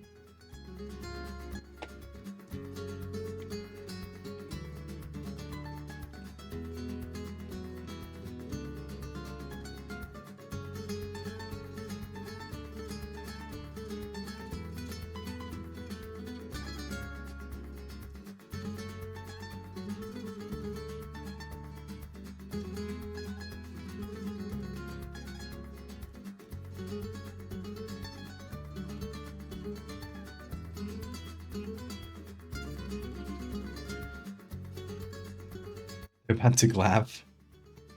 Like we're trying to grab something. Because the idea is that you can't use guns. I guess could have an old gun, but I don't think that would be too visible. Do the bones also fuse together between the fingers? I feel like they would. Like they would still be the same bone structure. It wouldn't be a plate, but the bones would, you know, interlock essentially. So you would only get. You only get to move them together.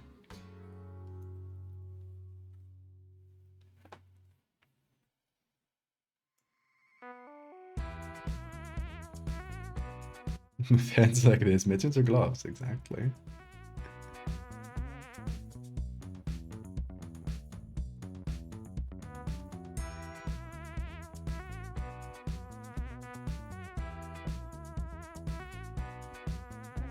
Okay, anyway, fingernails.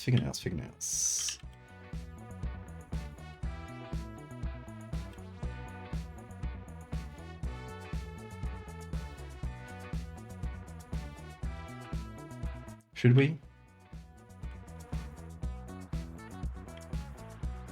Yeah, we should. Of course we should. What kind of questions I ask?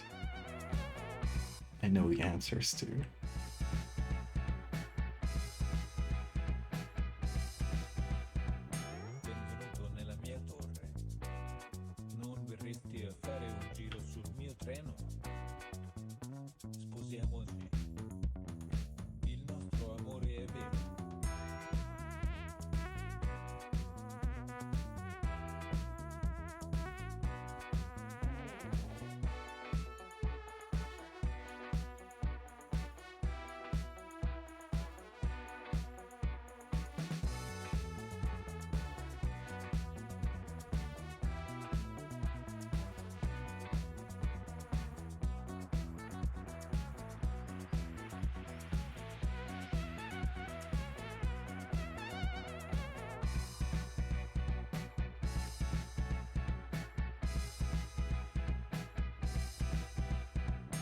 I'm gonna cut down a little bit of the pinky, so I get less of the shape of the fingernail, and also so it meshes together well with everything.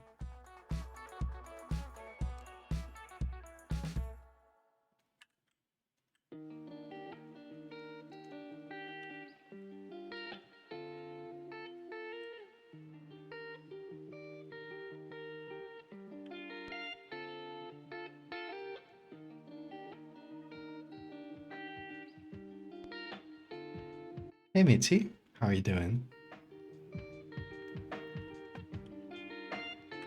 We're fusing some fingers together. Just a quick little edits, sort of finish off the stream.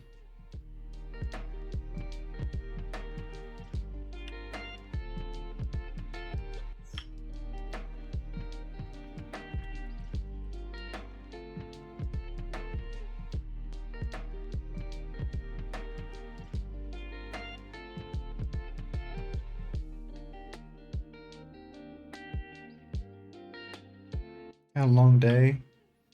Well, good things it's over. So I hope you can rest. I'm doing good. Trying to catch up on a lot of streams because I'm gonna be gone for a while after starting next week. So I don't want y'all to miss me too much. So that's why I've been streaming 5 days a week this past few weeks. It's been good, honestly. I've been able to maintain that rhythm, which is honestly pretty good. Pretty good. Upon coming back, I'll probably do a longer session of streams. But then I think I'll come back to 4 a week. Yeah, that was good.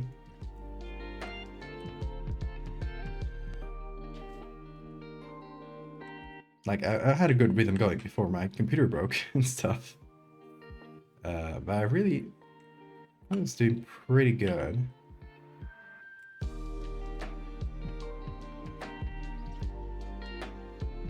Thank you, Mitchie.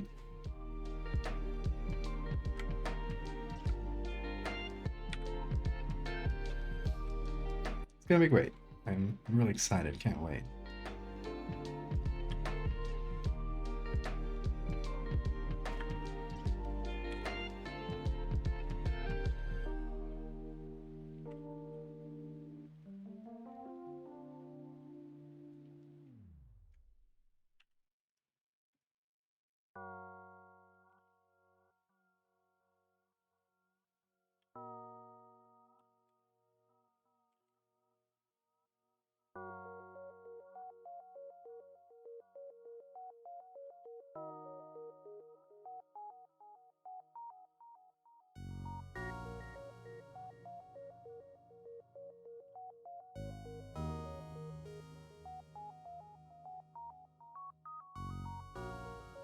Actually thinking I might remove the grooves in between the fingers.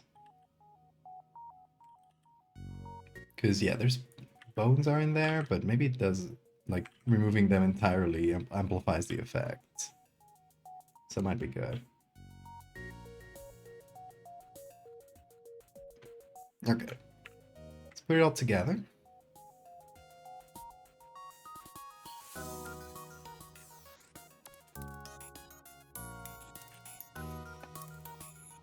Your fingers can stick into itself, so when your hands get sweaty, you grip your shirt to put fabric within your fingers. This stream is not helping. Ouch.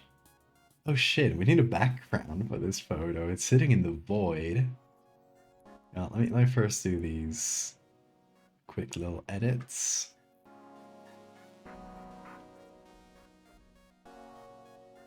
I think some kind of nature background would make sense, but blurry. We'll see the contrast and stuff post background. Okay, so backgrounds could be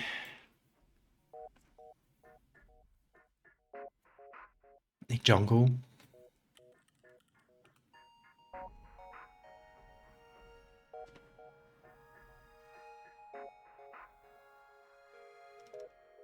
Something that's already pretty dark on its own. So I do want it to fade out, essentially. Okay, let me try this. And filter. What is it? Lens blur.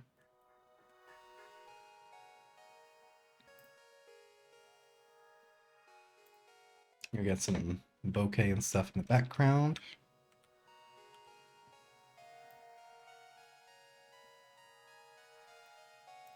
Oh, yeah, it's messing with the edge. Shouldn't have cut off the edge, but that's fine. Simply do that.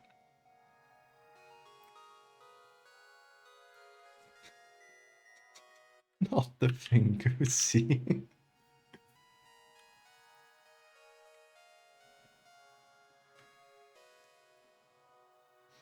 It's true. Michi makes a good point. Your fingers can't really get sticky. There's no skin in between them.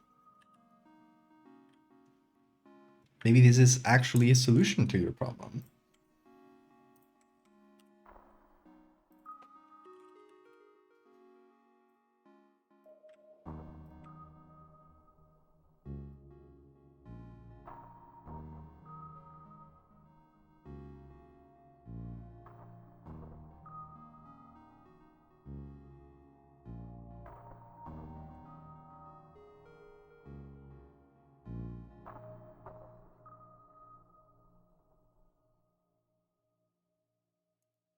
Yeah, the problem with these hands that we used as a base for both pictures, for yesterday's and for today's, is that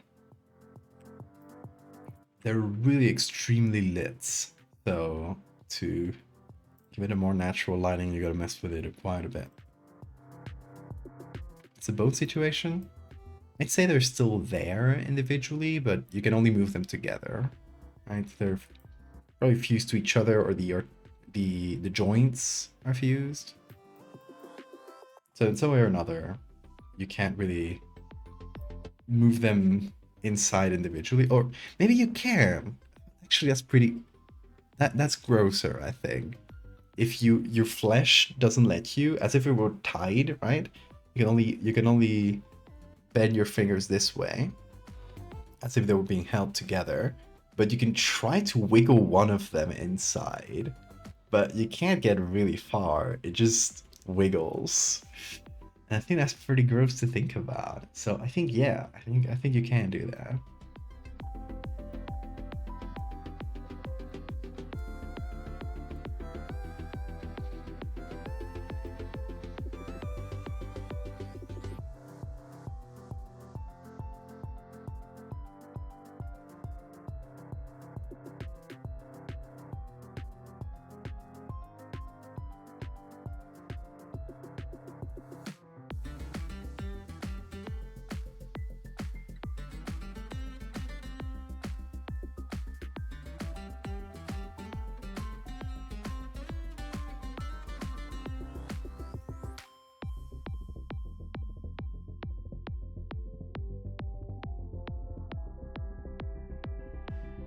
Okay. There we go. I think that's pretty much good, but I want to add some shadow in between the hands. So they're close together, and you know, we're not in studio lighting conditions here. So we wouldn't have like rim lights coming from every single direction.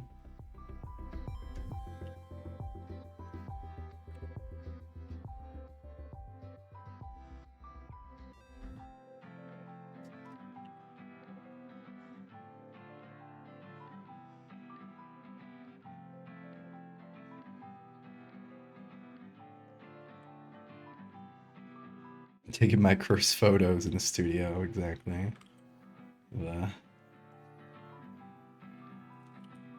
Some professional lighting.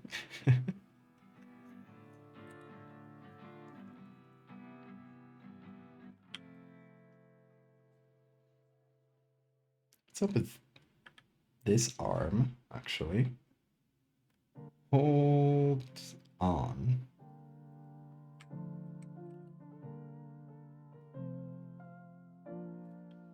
Oh, it just does that. Is it? Yeah, okay. It's just the shape of the arm kind of confused me. I felt like there was something cut off here. It's actually, it bothers me enough that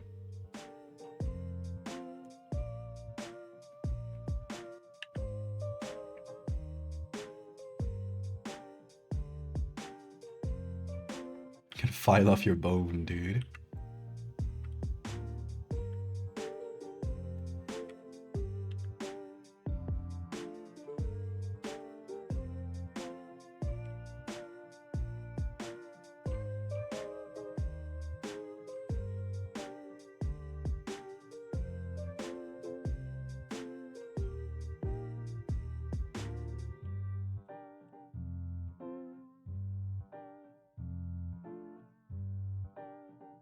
That's better.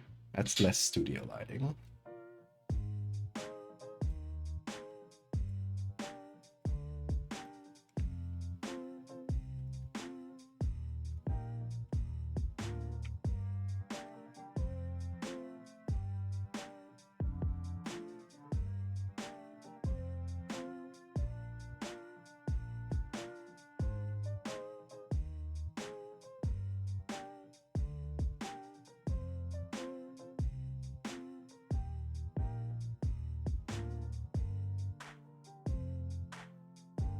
You like that as an artist? That saves us from Gen AI? What you talking about? What are you referring to?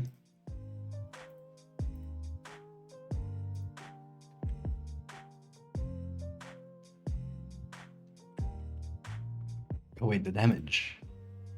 We need to damage these pictures.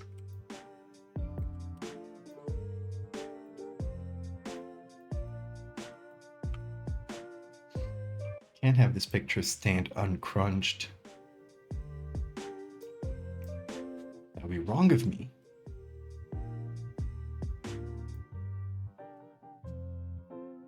There was a bean hair in my mouth.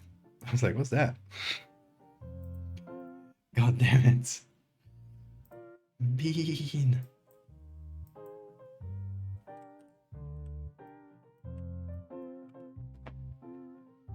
Oh, weird anatomy of hair. This is the antidote to AI. It is a lack of fingers. AI always does too many. Well, check this out.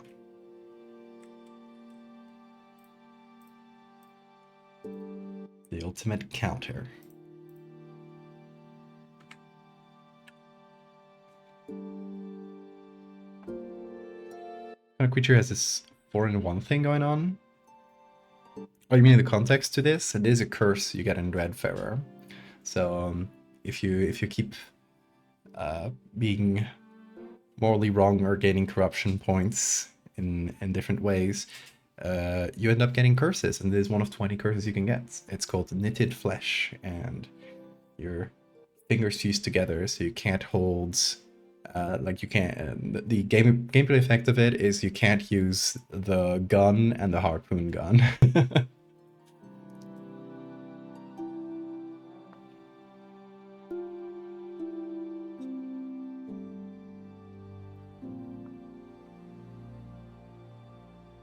But there we go. That's third thing today. We've done good, y'all. Okay, let's review what we did today. First, we did the veined carob, which is a pathetic deep sea fish that kind of looks like a little angel and kind of just flaps about at the bottom of the sea. Not doing much of anything, but it can live 200 years, so it'll probably have the chance to reproduce in that time. And it is treated as a delicacy. You can eat this and it'll taste like a soft peach. Then we did the crab diamond. So it is a really rare stone that only appears in a crab that has been infected with a horrible parasite. This parasite takes over the crab, grows tendrils all around inside it, and essentially makes it do its bidding and fight other crabs to infect them. But yeah, once it's done, it's or as this parasite grows, essentially, it'll create this strange crystal inside it, which is extremely valuable. It's called the crab diamond, and people look for these infected crabs to get the diamonds out. So it's kind of like oysters and pearls, but is made by a horrifying parasite. And then, of course, we made the knitted flesh, which is our first illustrated curse from this game. There'll be more of these, but I'll be doing more of these as I come back from Japan. That's the last main set of illustrations that I need to do is the curse ones. Hi Bean. The curse ones are like the last main sets.